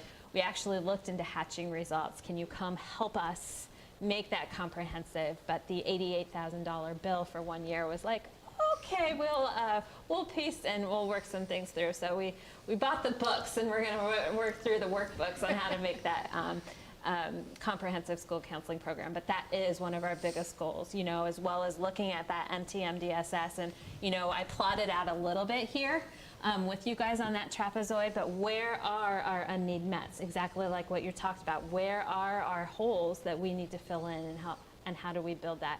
When we talk about college and career readiness, what does that look like in the middle school all the way up through the secondary? So it's a work in progress, absolutely, but we have time built in now to be able to do some of that on the PD and the collaboration days. After the meeting, because I have an alternative to Trish Hatch in the state, who has been trained by Trish Hatch. So talk to me after the meeting. It's not $88,000. It's not $88,000. Trish Hatch. I was like, sorry, Shannon, I'm out. I'm gonna go and just charge $88,000 to talk virtually with you. I can do that, right? Didn't even ask for it. Trish Hatch is amazing, but she is very expensive. She is very expensive. So. I have one more On question. this transition from one building to another, which can be traumatic for any student, do we have from elementary, to 5, 6, do we have a transition time where the kids get to go in and see that difference? At middle school, I know or the intermediate to the high school, they do. Because I think that's a crucial thing that we need to keep and try and build upon, because not only are they meeting different demands, but they're also meeting different students that they've never, like K through 4, and then all of a sudden I'm 5 and 6, and so there's other things being done there, and the challenges and the friendships start to change. And I know kids do a lot better job than the parents do, on the transition, but I think it's something that we need to maintain and, get some feedback maybe from parents on, okay, your student came home, did they have any concerns? Were there any negatives, any positives? I think that could just make that transition easier for the kids and for the parents, to be quite honest, because they can talk with their students. I'm seeing that even in the middle school to the high school. From 8th grade to this year's freshmen, for example, it would really help with, expectations and, hey, you're not in 8th grade anymore, and you're at the last stage going through high school. I think that's kind of imperative that we maintain and see if we can adjust to make it better. Thank you. Yes, thank you Appreciated very, your very very much. comprehensive presentation. I truly did. Thank you so much. I appreciate you reminding us at the very beginning about 2B, 2C, 3B, 3C, 3D, because Did we meet them? Do you feel like we met those? Yeah. No, Absolutely. that was part of why we set those goals and priorities, is so that we could address the specific things we all wanted to hear about. So that's awesome. Thank you. Awesome job. Thank you Thanks, very Lisa. much. Don't be shy now walking across there. You just did a great job. All right, Dave. He's going to match her, he said. He's going to give us the We're going to ask you just as many questions. How interactive and engaging is your financial review Yeah. presentation? Dave, Come you on, have Dave. 30 seconds. You got to follow Go. Lisa. I need you Let's go. to. I need you to up the energy, sir. It's like following. I'll promise you, it will not be nobody as, wants to. probably as interactive unless you have a lot of questions. But yeah, we won't have a little, I didn't think that was gonna buzz at me, but Might have both microphones going. okay.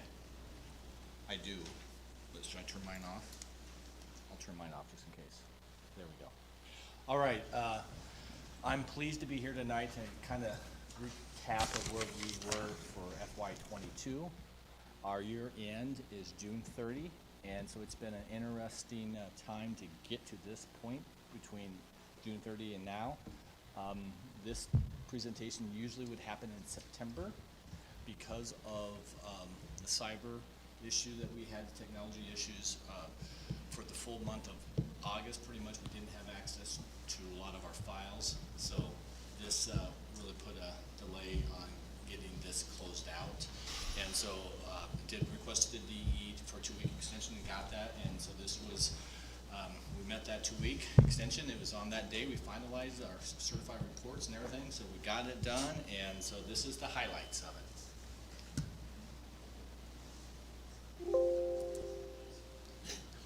We're going to be talking a little bit about the review of the buckets, fund buckets, and go over their CAR, our Certified Annual Report, and talk mainly about our general fund and some highlights of the other funds as well. Our Special Ed Supplement, SES, Education Supplement, and the Annual Transportation Report. These will be 2 brief reports. So our funding, we have the buckets. Pretend like these are buckets, okay? There's a little handle there you can't see, but these are the buckets, okay? You have our General Fund and Management Fund, Pearl, Playground Recreation Levy, a PEPL Fund, Debt Service Fund, SAVE, and Capital Projects, Student Activity Fund and Nutrition Fund, and other enterprise funds.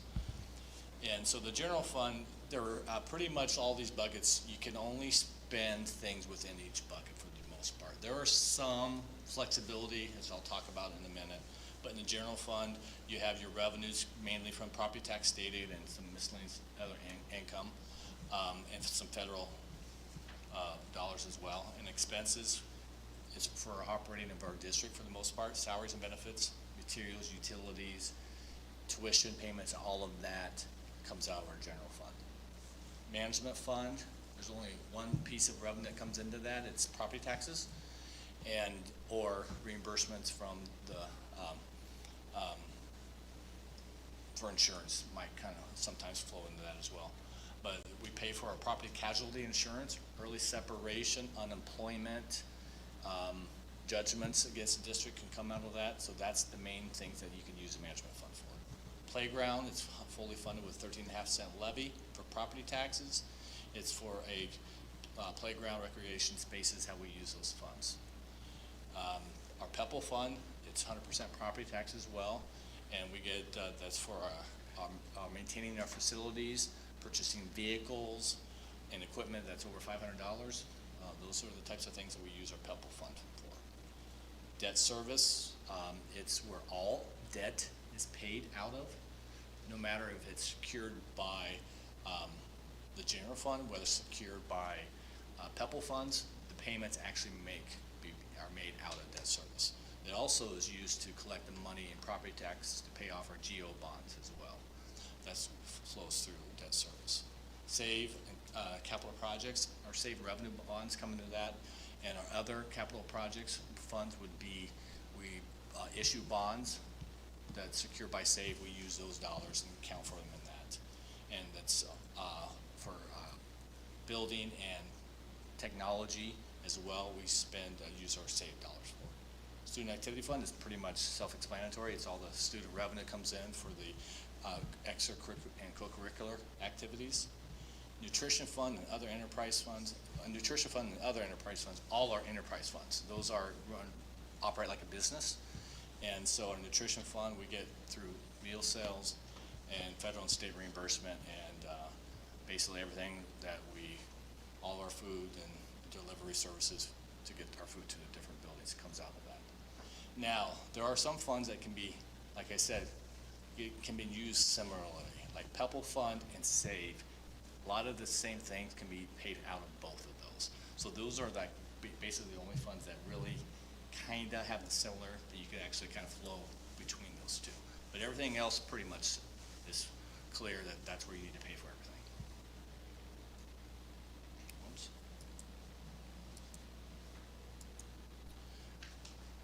Like the last thing is, these are unaudited yet, so our general fund, we actually brought in just $99.5 million through our general fund, and the majority of that came through state aid, 54.3%, followed by 32% for property tax. Federal is 5.7. That is a little high than normal years because we're still dealing with ESSER funds that come into that. And other is about 8% local. General fund expenditures, do you need me to go back? It's all photo. General fund expenditures, we have salaries and benefits count for basically 80%, and followed by purchase services of 9.6%. Then supplies and equipment and AA flow through is kind of rounds it out. Purchase services include things like tuition is a purchase service, so we're paying that, comes out of that. You're looking at, if we highlight some things that we purchased from Grant Wood, those types of things, those are purchase services. And we spent about $101 million in expenses this past year. So.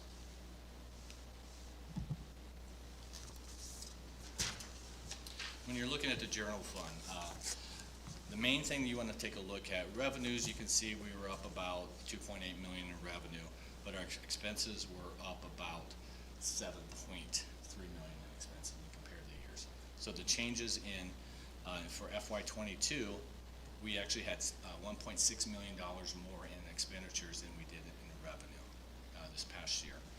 Now, it's about $650,000 of that can be attributed to the staff retention bonus that was given out. And we actually went to the SBRC and got approval for $650,000.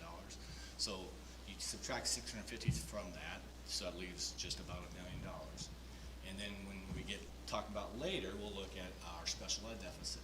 And our special ed deficit grew about $1 million, which will probably attribute to a lot of why we have an excess expenses over revenue for this year. So overall, our revenues jumped up by 2.9%, and that's mainly driven by the formula. We had 2.4% SSA, and which was a 77 decline in students, and we also had some cash reserve levies that for increased enrollment, that we were able to levy, and then the ESSER funds also kind of attribute to some of this as well. Expenditures.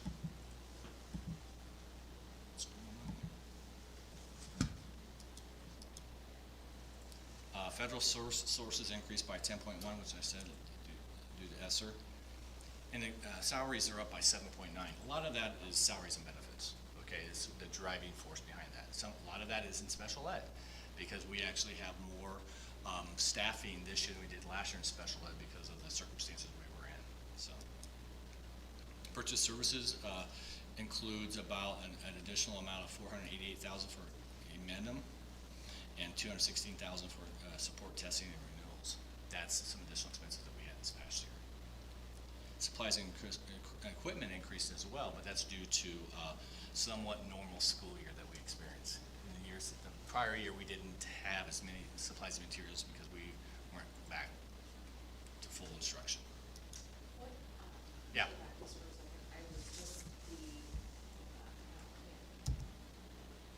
Support testing and renewals, what is that? That's a lot of different software purchases that we have purchased. I can't, off the top of my head, I cannot. Nope, that makes sense. So. That makes sense. Good. License renewals and that type of stuff on top. Yep, that makes sense. And then for COVID, this is a kind of summary from where we were in COVID. We're getting down to the end of our COVID funds, and I'm just going to go right down through here. We look at in revenues, you can see ESSER 1, we didn't receive any revenue this past year because we fully spent that. ESSER 2, we only had $5,864 that was remaining in ESSER 2, so that's fully spent. ESSER 3, we actually brought in $2.3 million, and that is reimbursable. ESSER 1 was getting money up front. The rest of the ESSER funds were reimbursable. And so we also had some additional revenue that we got this year that was from the ESSER dollars from the state portion of $24,000 for homeless, and the ARP teacher retention bonus that they gave out as well, $552,000. So then you can kind of see where those expenses went. You can see we had salary and benefits, about $1.2 million, software, $718,000, instructional materials of $535,000, teacher retention payment, internet support about $56,000, and substitute $22,000, and PPE about a little over $7,000. We actually have probably had a lot of PPE spent the years before, and so we didn't need as much, and we had some on hand the years before. So, our financial matrix here. What you're seeing here, you got UAB, unspent balance ratio, is a blue line, and a solvency ratio is the orange or red line. And what you can see, our solvency ratio went from 14.53 in 2021 down to 12.39. And that is solvency ratio is basically how financially strong the district is. It's calculated based on your unspent balance and unassigned balances divided by total revenue less AA flow through. That's how the ratio is calculated. And so we knew that was projected to go down, and but hopefully we will, we still above the goal, and hopefully we'll don't continue that trajectory going forward. Hopefully we can kind of level that out as we go forward.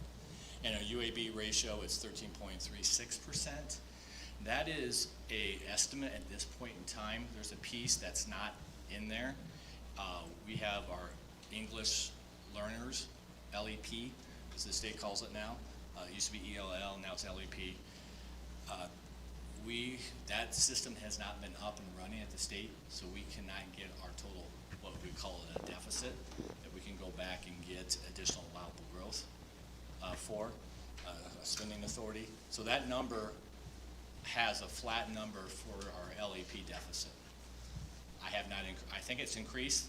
I'm pretty sure it's increased, but I don't know what that number is until that site opens up. So right now that number there is 13.36.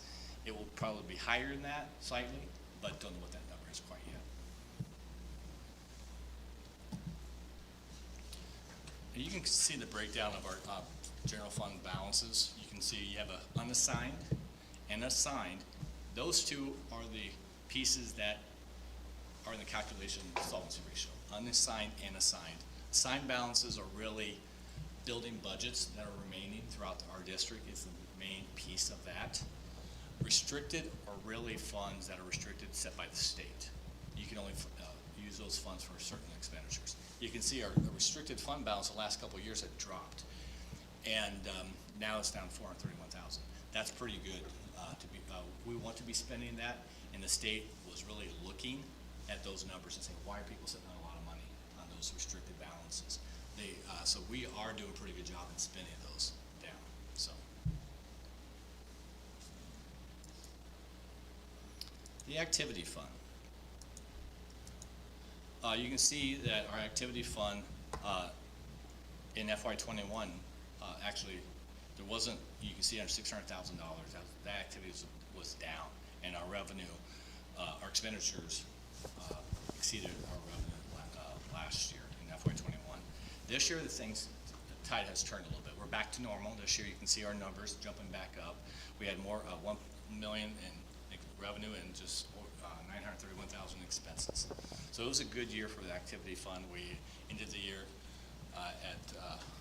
to the good of 77,000, so that's a good deal.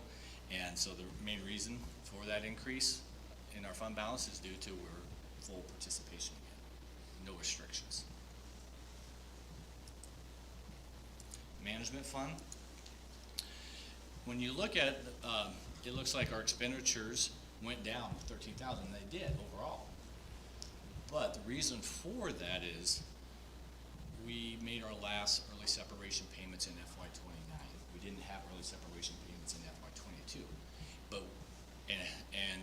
we did have some pretty significant increases in our insurance premiums in FY22. That's what kind of brought everything back into line in our expenses overall.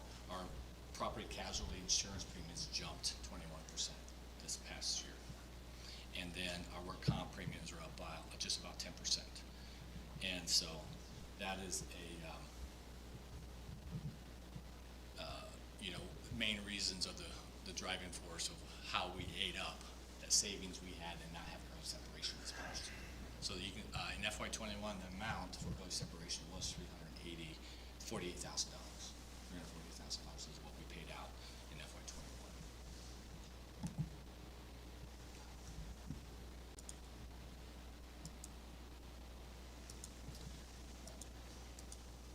Playground, whoops. Playground, education recreation levy. You can see we spent a lot more in FY21 than we did in 22 because of Oak Ridge track. And so the main reason for the decrease in expenditures is due to Oak Ridge track. So we actually sitting on a fund balance of $435,000.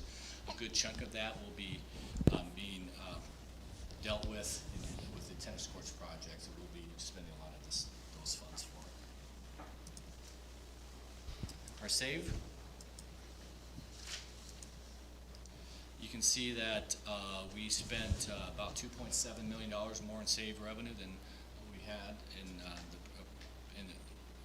expenses than we did have in the revenue. And so that's mainly due to just projects that we had funding that we're spending the money for.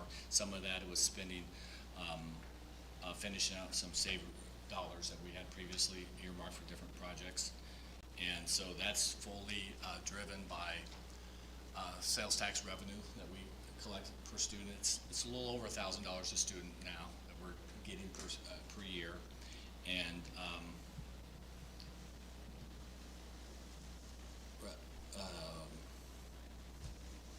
yes, and the previous year bond issuances, we actually had more issuance the previous year. I think we had in FY '29.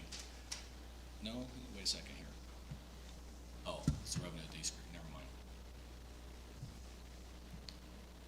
But our ending fund balance, you can see, has dropped to about 3.7 million. I don't anticipate that dropping much more than that in the future. I think that's kind of based on some of the projects that we had. So I think we'll be in that ballpark moving forward.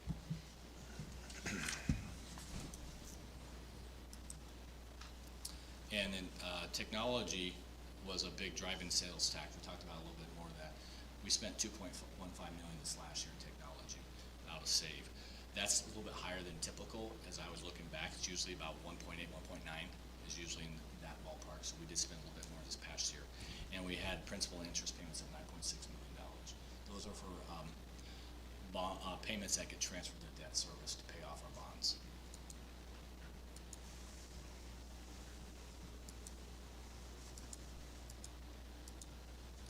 All right, fiscal plant and equipment levy. You can see we had quite a bit of revenue in FY '21. We had $11 million compared to $4.4 million in FY '22. The reason for that big drop is due to the derecho money that we received from insurance for a lot of our damage to our buildings came in FY '21, and so a lot of expenses too. So you can see then our expenses in FY '22 exceeded revenue in part due to the derecho project expenses that carried over into this fiscal year. And as of end of June, we had about $3.55 million in PEPAL outstanding at that point in time. Debt is that? Like, is that the GO bonds or is that something? No, that's for the high school project. They issued about, I want to say, $10 million to help with the high school renovation projects, Okay. and used PEPAL to help fund that. Okay.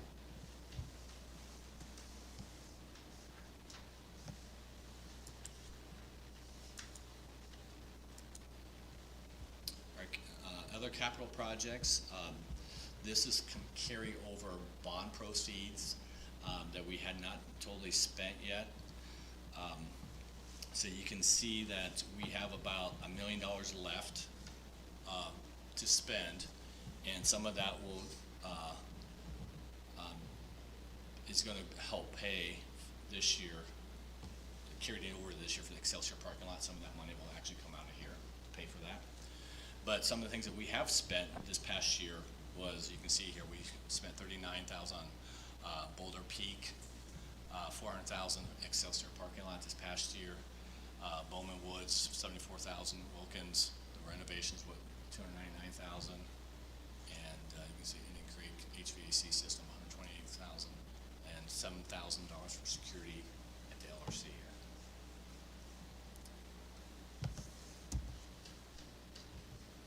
Our debt service, you're going to see some big numbers here. Oh, darn it. You can see this year in revenues and expenses are $60 million compared to 13 million to 12 million last year.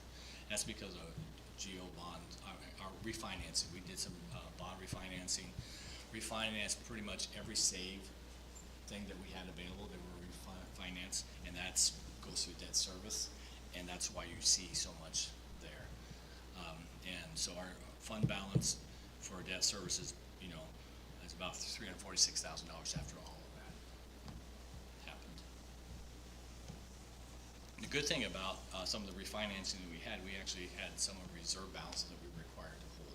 We had about $3.8 million in reserve balances that we were required to hold.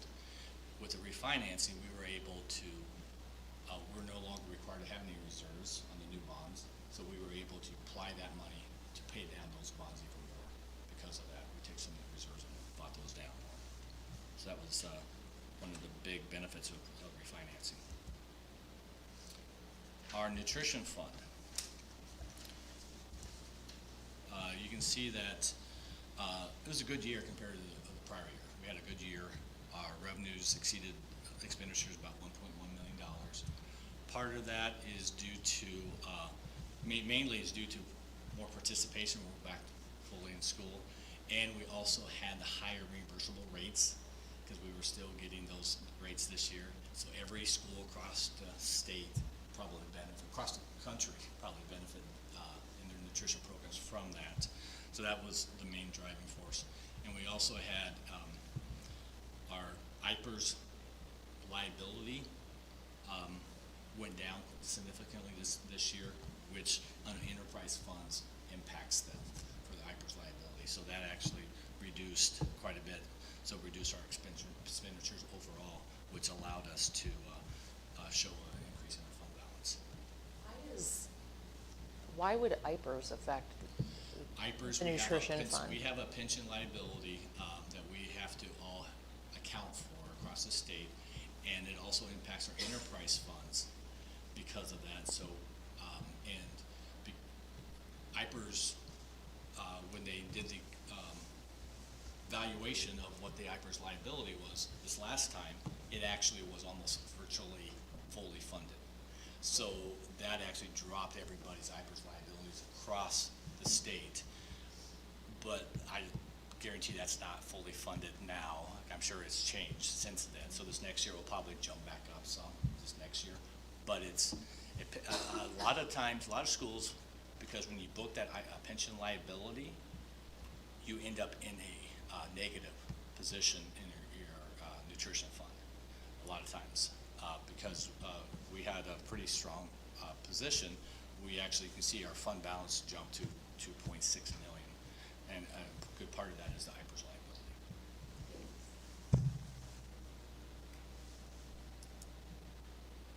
Our enterprise fund, aquatic center, you can see that we had a good year too. Everything's back to normal. Our revenues were at $396,000 and our expenses $322,000. So the prior year, you can tell that we were not normal the prior year, and everything's back to normal. So everything went well this past year. We grew our fund balance by $74,000. Roar Store is our other enterprise fund, and you can see we pretty much, our revenues are $46,000, expenses $48,000. So our fund balance dropped about $2,100. That could be just purchasing inventory. That could be one of the driving forces on that. Now we're going to move into special ed. When I talked about our special ed, our fund balance, why our general fund balance went down, about $1.6 million, a lot of that too has to do with special ed deficit.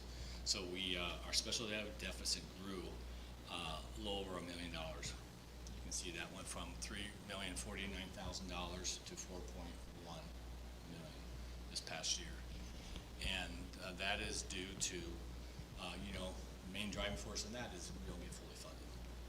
Okay, so we have to support our kids, and then our weightings.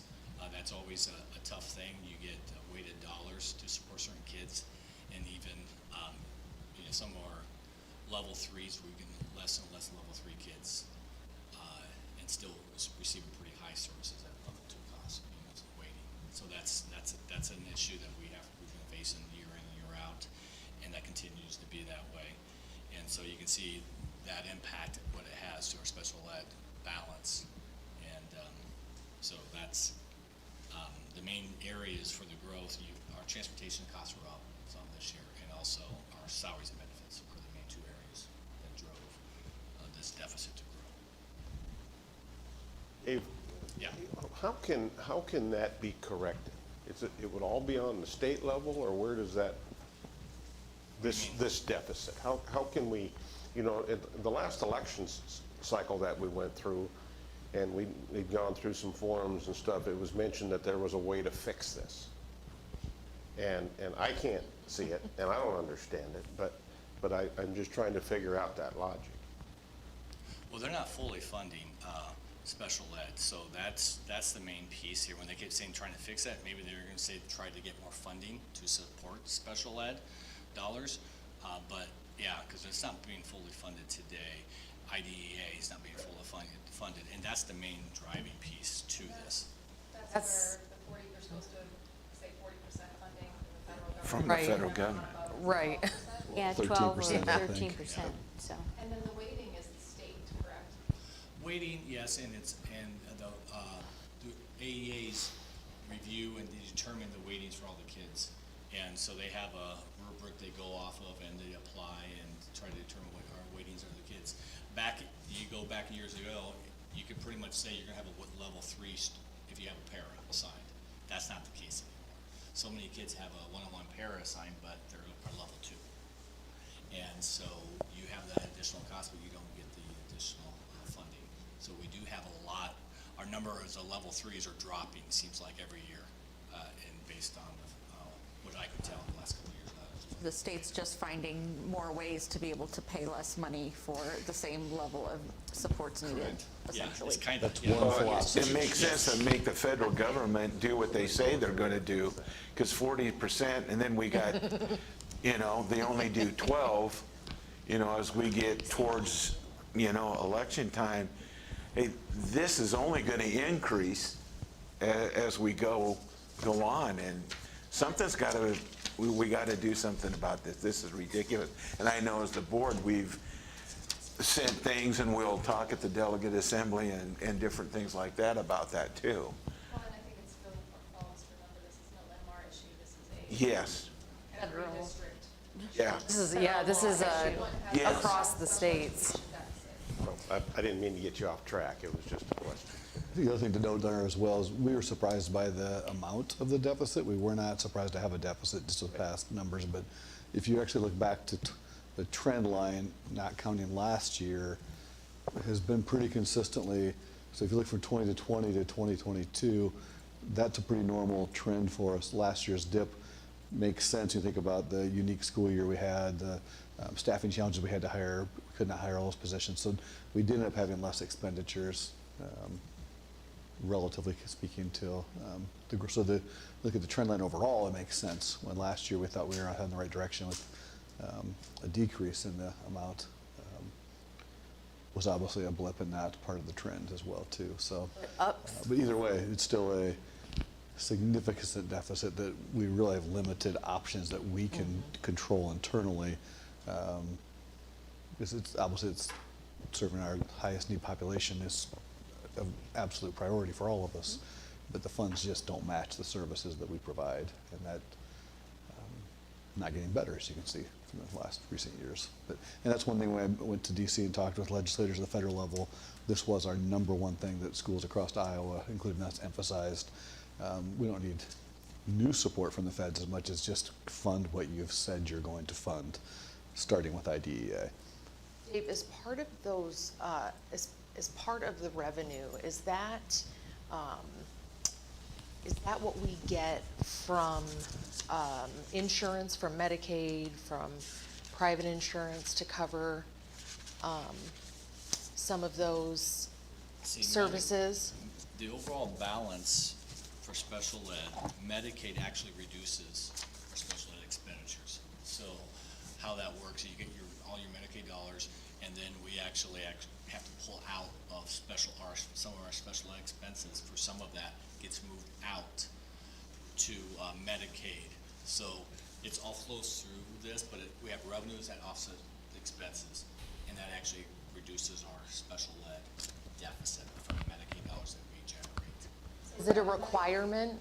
Without Medicaid, it would be higher than Correct. 1.1 million. Correct. Is it a requirement that if you've got a student with special needs that we bill that, or is that something parents have to agree to? Do that? Parents have to agree to it? So theoretically, we could have students who were not actually receiving any of those funds that can drive up that deficit. This past year, we received just over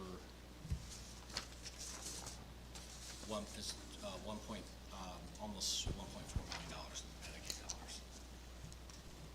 Is that something you could get me the numbers for, Lisa? Like how many students are participating in that, and then how many have signed that waiver? You're wanting to know like eligibility versus participation? Correct. Correct. We could provide the total Correct. amount, but that would be the extent we could go, I believe. Okay.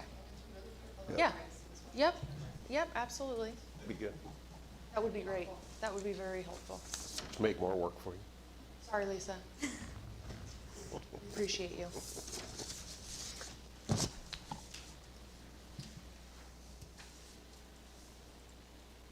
Any other questions on special ed?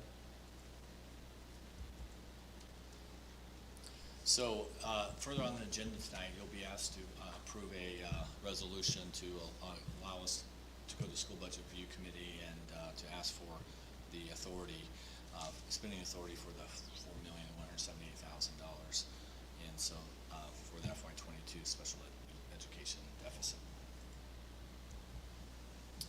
And for last bit, you have some transportation data. You can kind of see where we have been the last 3 years.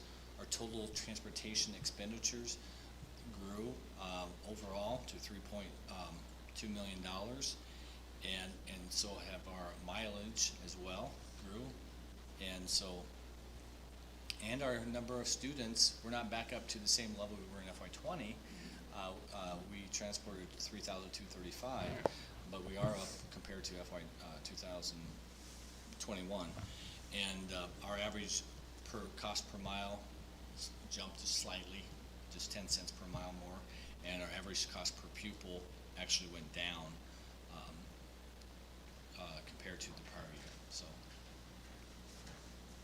but they are up significantly. I think part of that wasn't that 3-tier is when we kind of started some of our. That would have been the 2021 school year. Yeah, So that's yeah, when when you that can see the jump of cost total jumping up a miles. little bit. Yeah. So. Actually, probably more important than the 3-tier was additional 2 new schools on as well. Okay, So there, probably a yeah. combination of those two things factored in.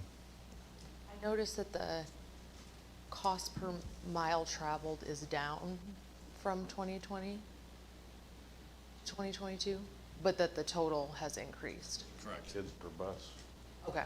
right, Dave? Okay. Yeah. In 2020, wasn't it high because we've traveled fewer miles, but it costs more to do so? Because we weren't. Didn't, that was the spring we were not in school, so bus routes were not running. Yeah. But we still Okay. paid Yeah, same amount, drivers. paid So that's a little everybody, yeah. misleading of a number Okay. compared to typical. Okay. Yep. That's true. I thought maybe we were getting like more energy efficient. I was getting all excited, but No, that is. Wish that was the Okay, case. we'll go with that, Rachel. Yeah, everybody's, if everybody did with the same thing that most schools did is continue to pay their drivers and everything, everybody's cost per mile spiked in FY20, so. Any other questions? thanks, Dave. Nice job. Appreciate Thank it. Thank you. Not as entertaining as Lisa's. You probably have another hour.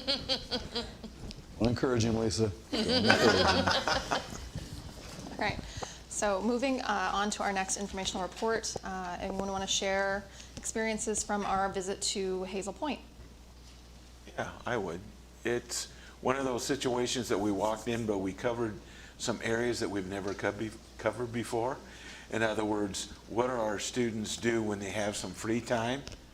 And I think it's great from the standpoint that they get to, question where they want to be, why they want to be there, and the number of places that they can visit, from the library to the gymnasium to, we saw one young lady doing artwork. We saw 3 or 4 doing music, and that there's places that they can go to on that free time they can get more help.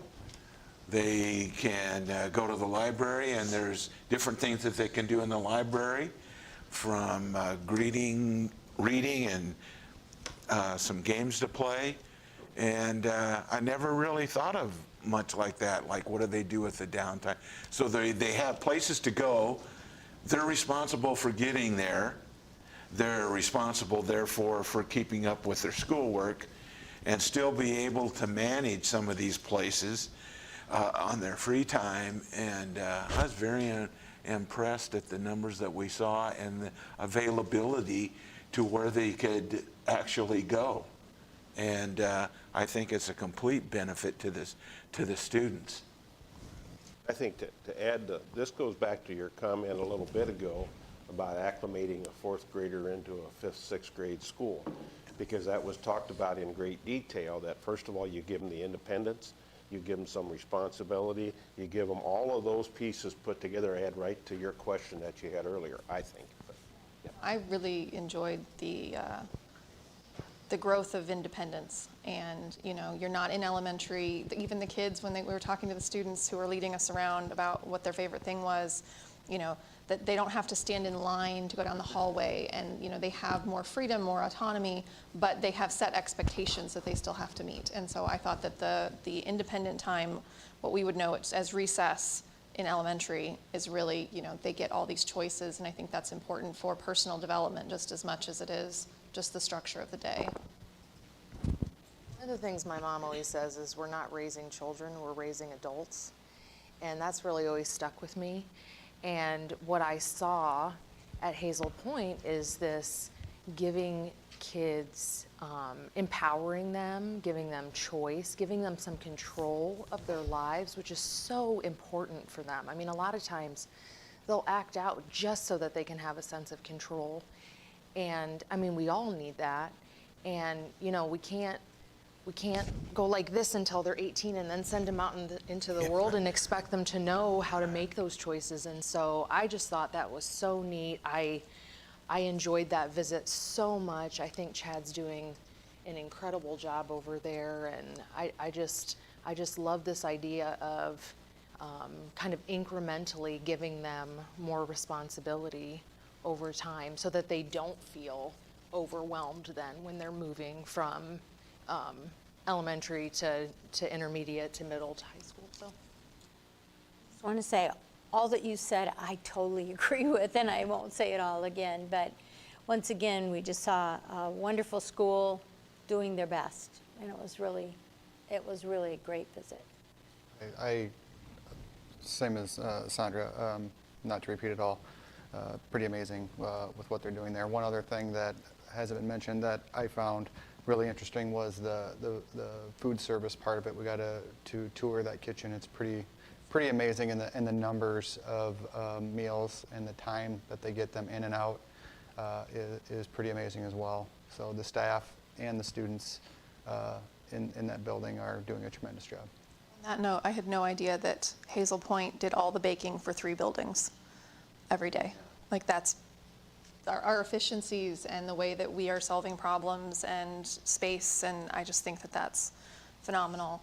So, all Like that they get, they even get choices on what to eat. That I didn't get to be there. I know. It happens. Do what you can do. It's like the most fun thing about being on the school board is getting to do well, we have all the buildings on schedule this year, so all we will of us are get gonna you there. it this year. Yeah, we're Boulder Peak soon, right? Next week, maybe? Yes. Sweet. This week. Yep. Thursday. Any other thoughts on Hazel Point? Okay. Next up, Finance Audit Committee. I think it's fairly safe to say the reason we met was because of the delay in the certification of the budget, and so we wanted to meet before the presentation tonight. So we just got a preview of everything that Dave just went over. I don't have anything to add. Pretty much nailed everything that we went over. Yeah. Dave hit, we're moving on. Yep, Dave hit all the notes I made, so that was what that committee meeting was about. Next up, Alyssa, an update on the October 6th Marion City Council meeting.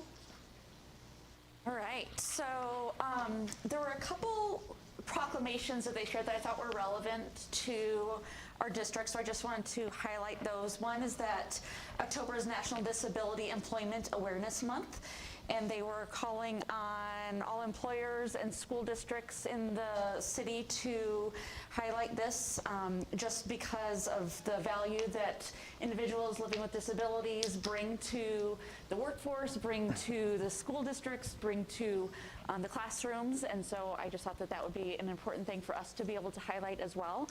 And the second is October 9th through 15th is Fire Prevention Week, and we're encouraging our teachers and our parents in the community to be talking to our kids and for our families to be making sure that they're talking with their kids and their families about safe escape routes, and for the teachers to be making sure that they're talking about how to fire safety within the schools and all that kind of good stuff. So I thought that those would both be relevant and important things to highlight.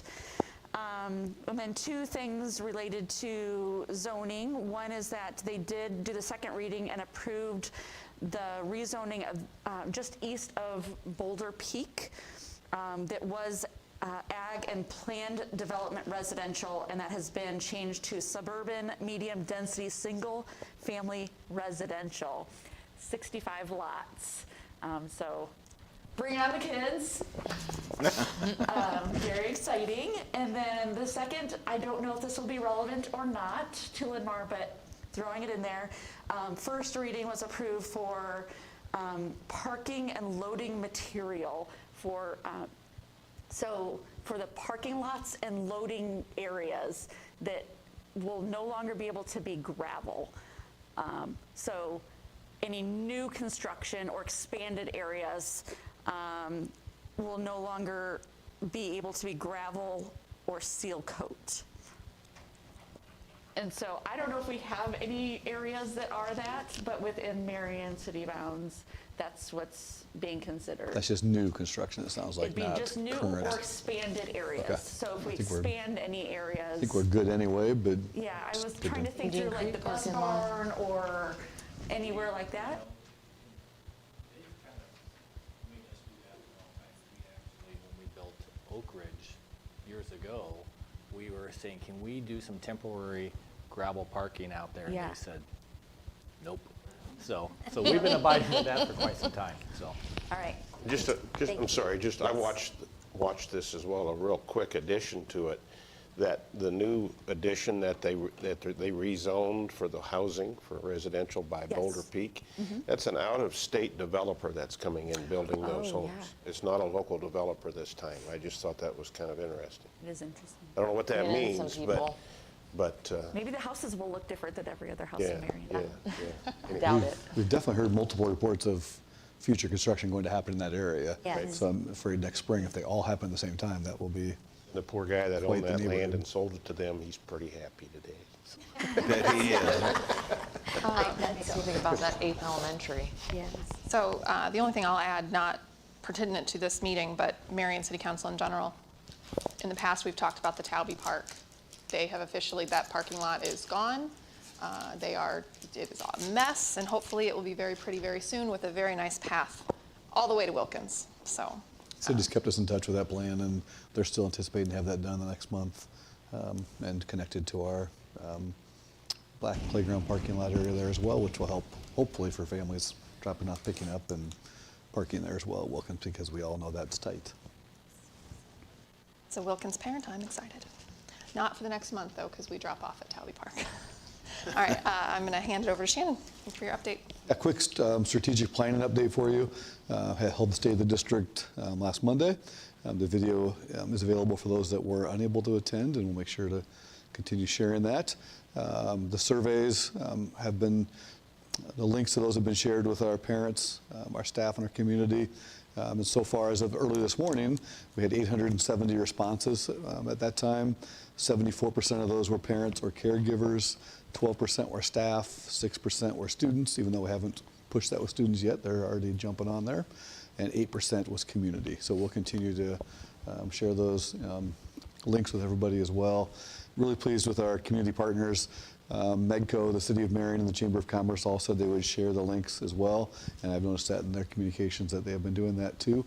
to try to reach a broader base than our normal Linn-Mar connections as well too. So we're pleased with that.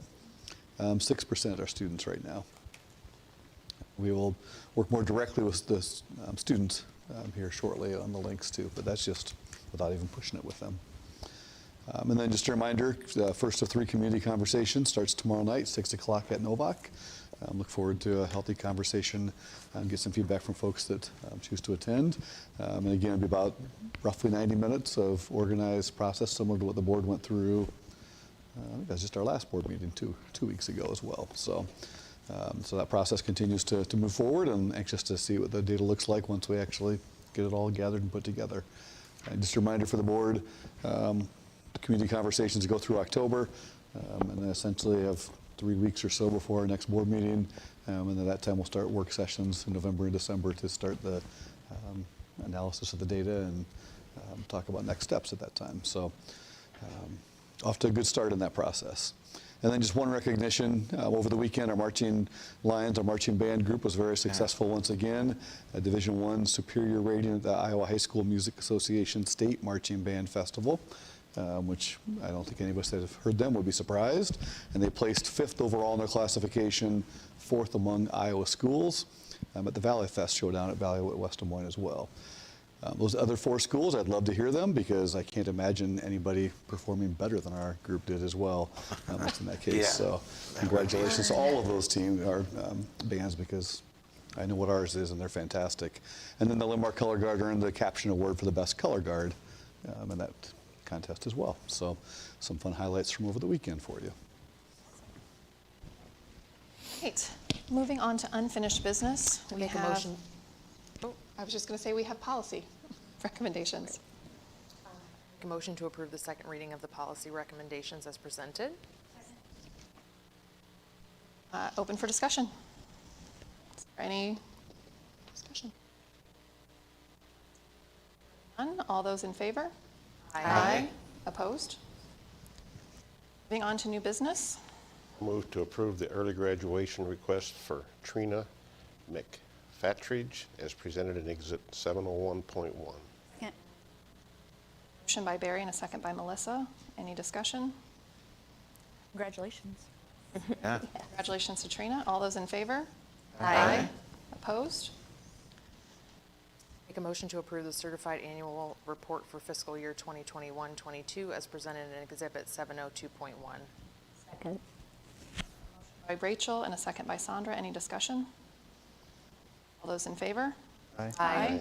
Opposed? Motion carries. Move to approve. Go ahead. Nope, you're good. Motion to approve the depository bank's affidavit reports for fiscal year 2021 through 22 is presented in Exhibit 703.1. Second. Motion by Melissa and a second by Rachel. Any discussion? All those in favor? Aye. Opposed? Motion carries.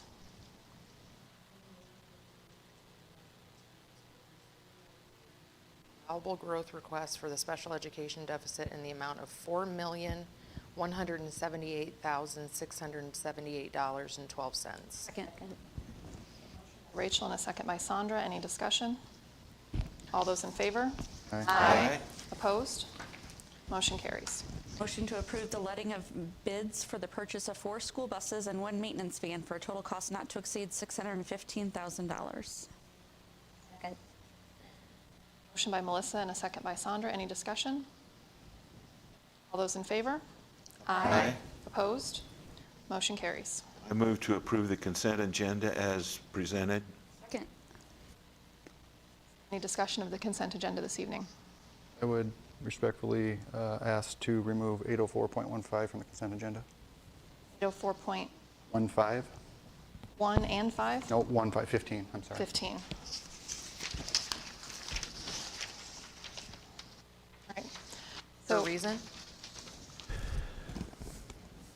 we will, We'll discuss it.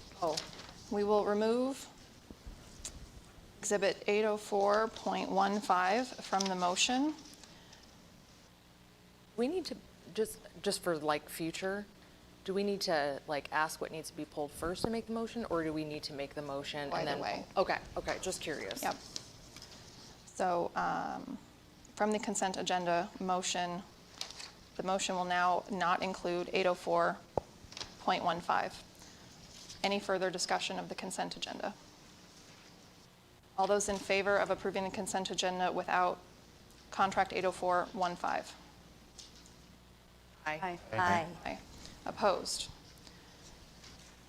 Motion carries. I like the girls wrestling team. Nope, we have Oh, I'm to sorry. address 804.15. I'm sorry. I apologize. That's okay, it's new. So, Matt, what would you like to discuss on contract 15? Again, contracts, that is dates October 5th, 2022 to 11/30/2022, already in progress or process. Same type of concern I've had with other similar contracts.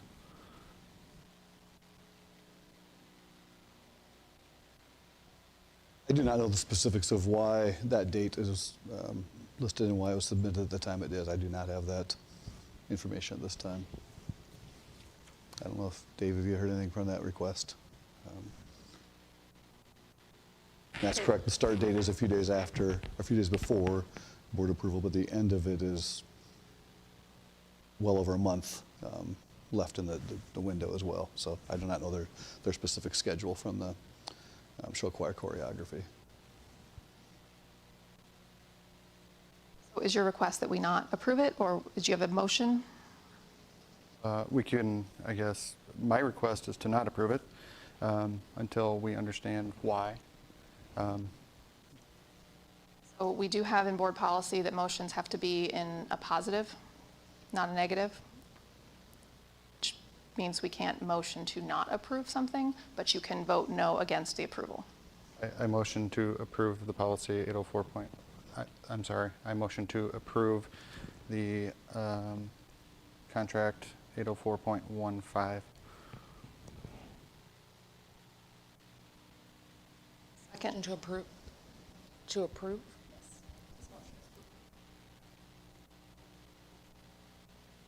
I have a motion by Matt and a second by Rachel to approve contract 15 under 804. All those in favor? Aye. Opposed? Nay. Motion carries. That takes us through. Do you want to make a comment? Yeah, I'll try again. I'd like to, girls wrestling team to sell team posters to raise funds for warm-ups and students. Second?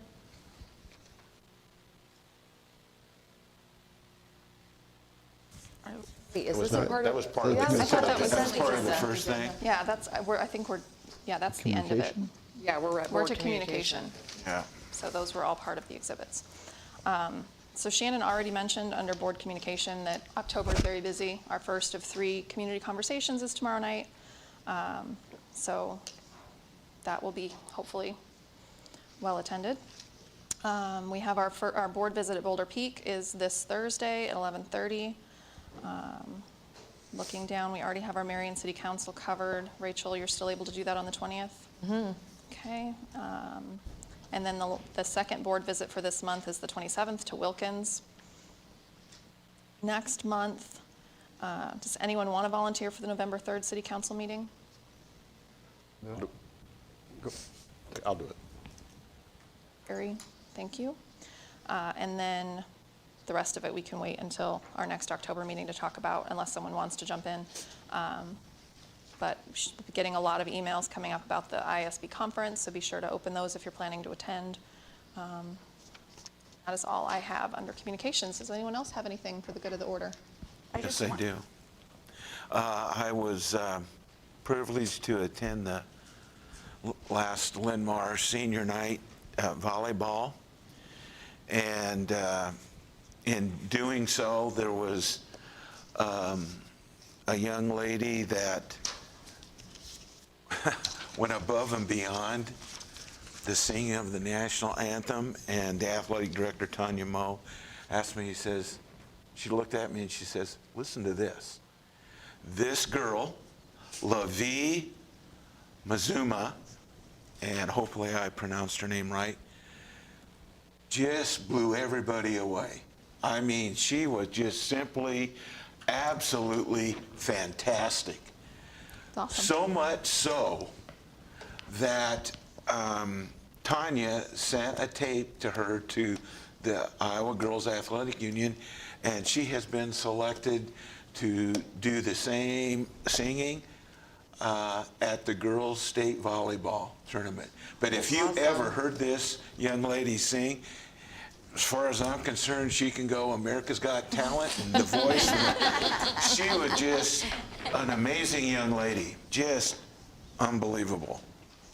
And I had one other meeting with a former student at that same game, and she is student teaching in Linn-Mar, and she told me, she says, I want to come back, and I said, we'll see what we can do, because we like to have as many people that graduated to come back. She's going to finish up her student teaching at Indian Creek. She was a volleyball player, but she really wants to come back and be there. And I says, yeah, we've had some interesting discussions about getting more substitutes and student teachers being involved and stuff like that. So just let us know. We'll let you know. You heard it here first. Clark's Yeah, you heard it here. You heard it here first. Clark's going to pay her salary. Yeah. I heard it. Yeah. And Barry, you know what I did for a living, so. Yeah. Unless her salary's $1.95, you know. So, I have one thing real quick too. I just wanted to make sure that the board is aware. I'm going to be missing a significant number of really important activities in November. My son and I are going to Korea for a couple weeks, a once-in-a-lifetime opportunity. So I apologize ahead of time for all of the things that are really cool and exciting that are going to be happening here. But it's way more important for me to be with my son and do this trip. So May I interject something? Yes. You do not ever have to apologize to this board or anybody else to be with your family and to have an experience of a lifetime, I would assume. we're very excited. Okay. anyone else? Move to adjourn. Second. 7:31 p.m. 7:31 p.m. I have a motion to adjourn from Barry, seconded by Sandra and Rachel. All those in favor? Aye. Opposed? Have a good night.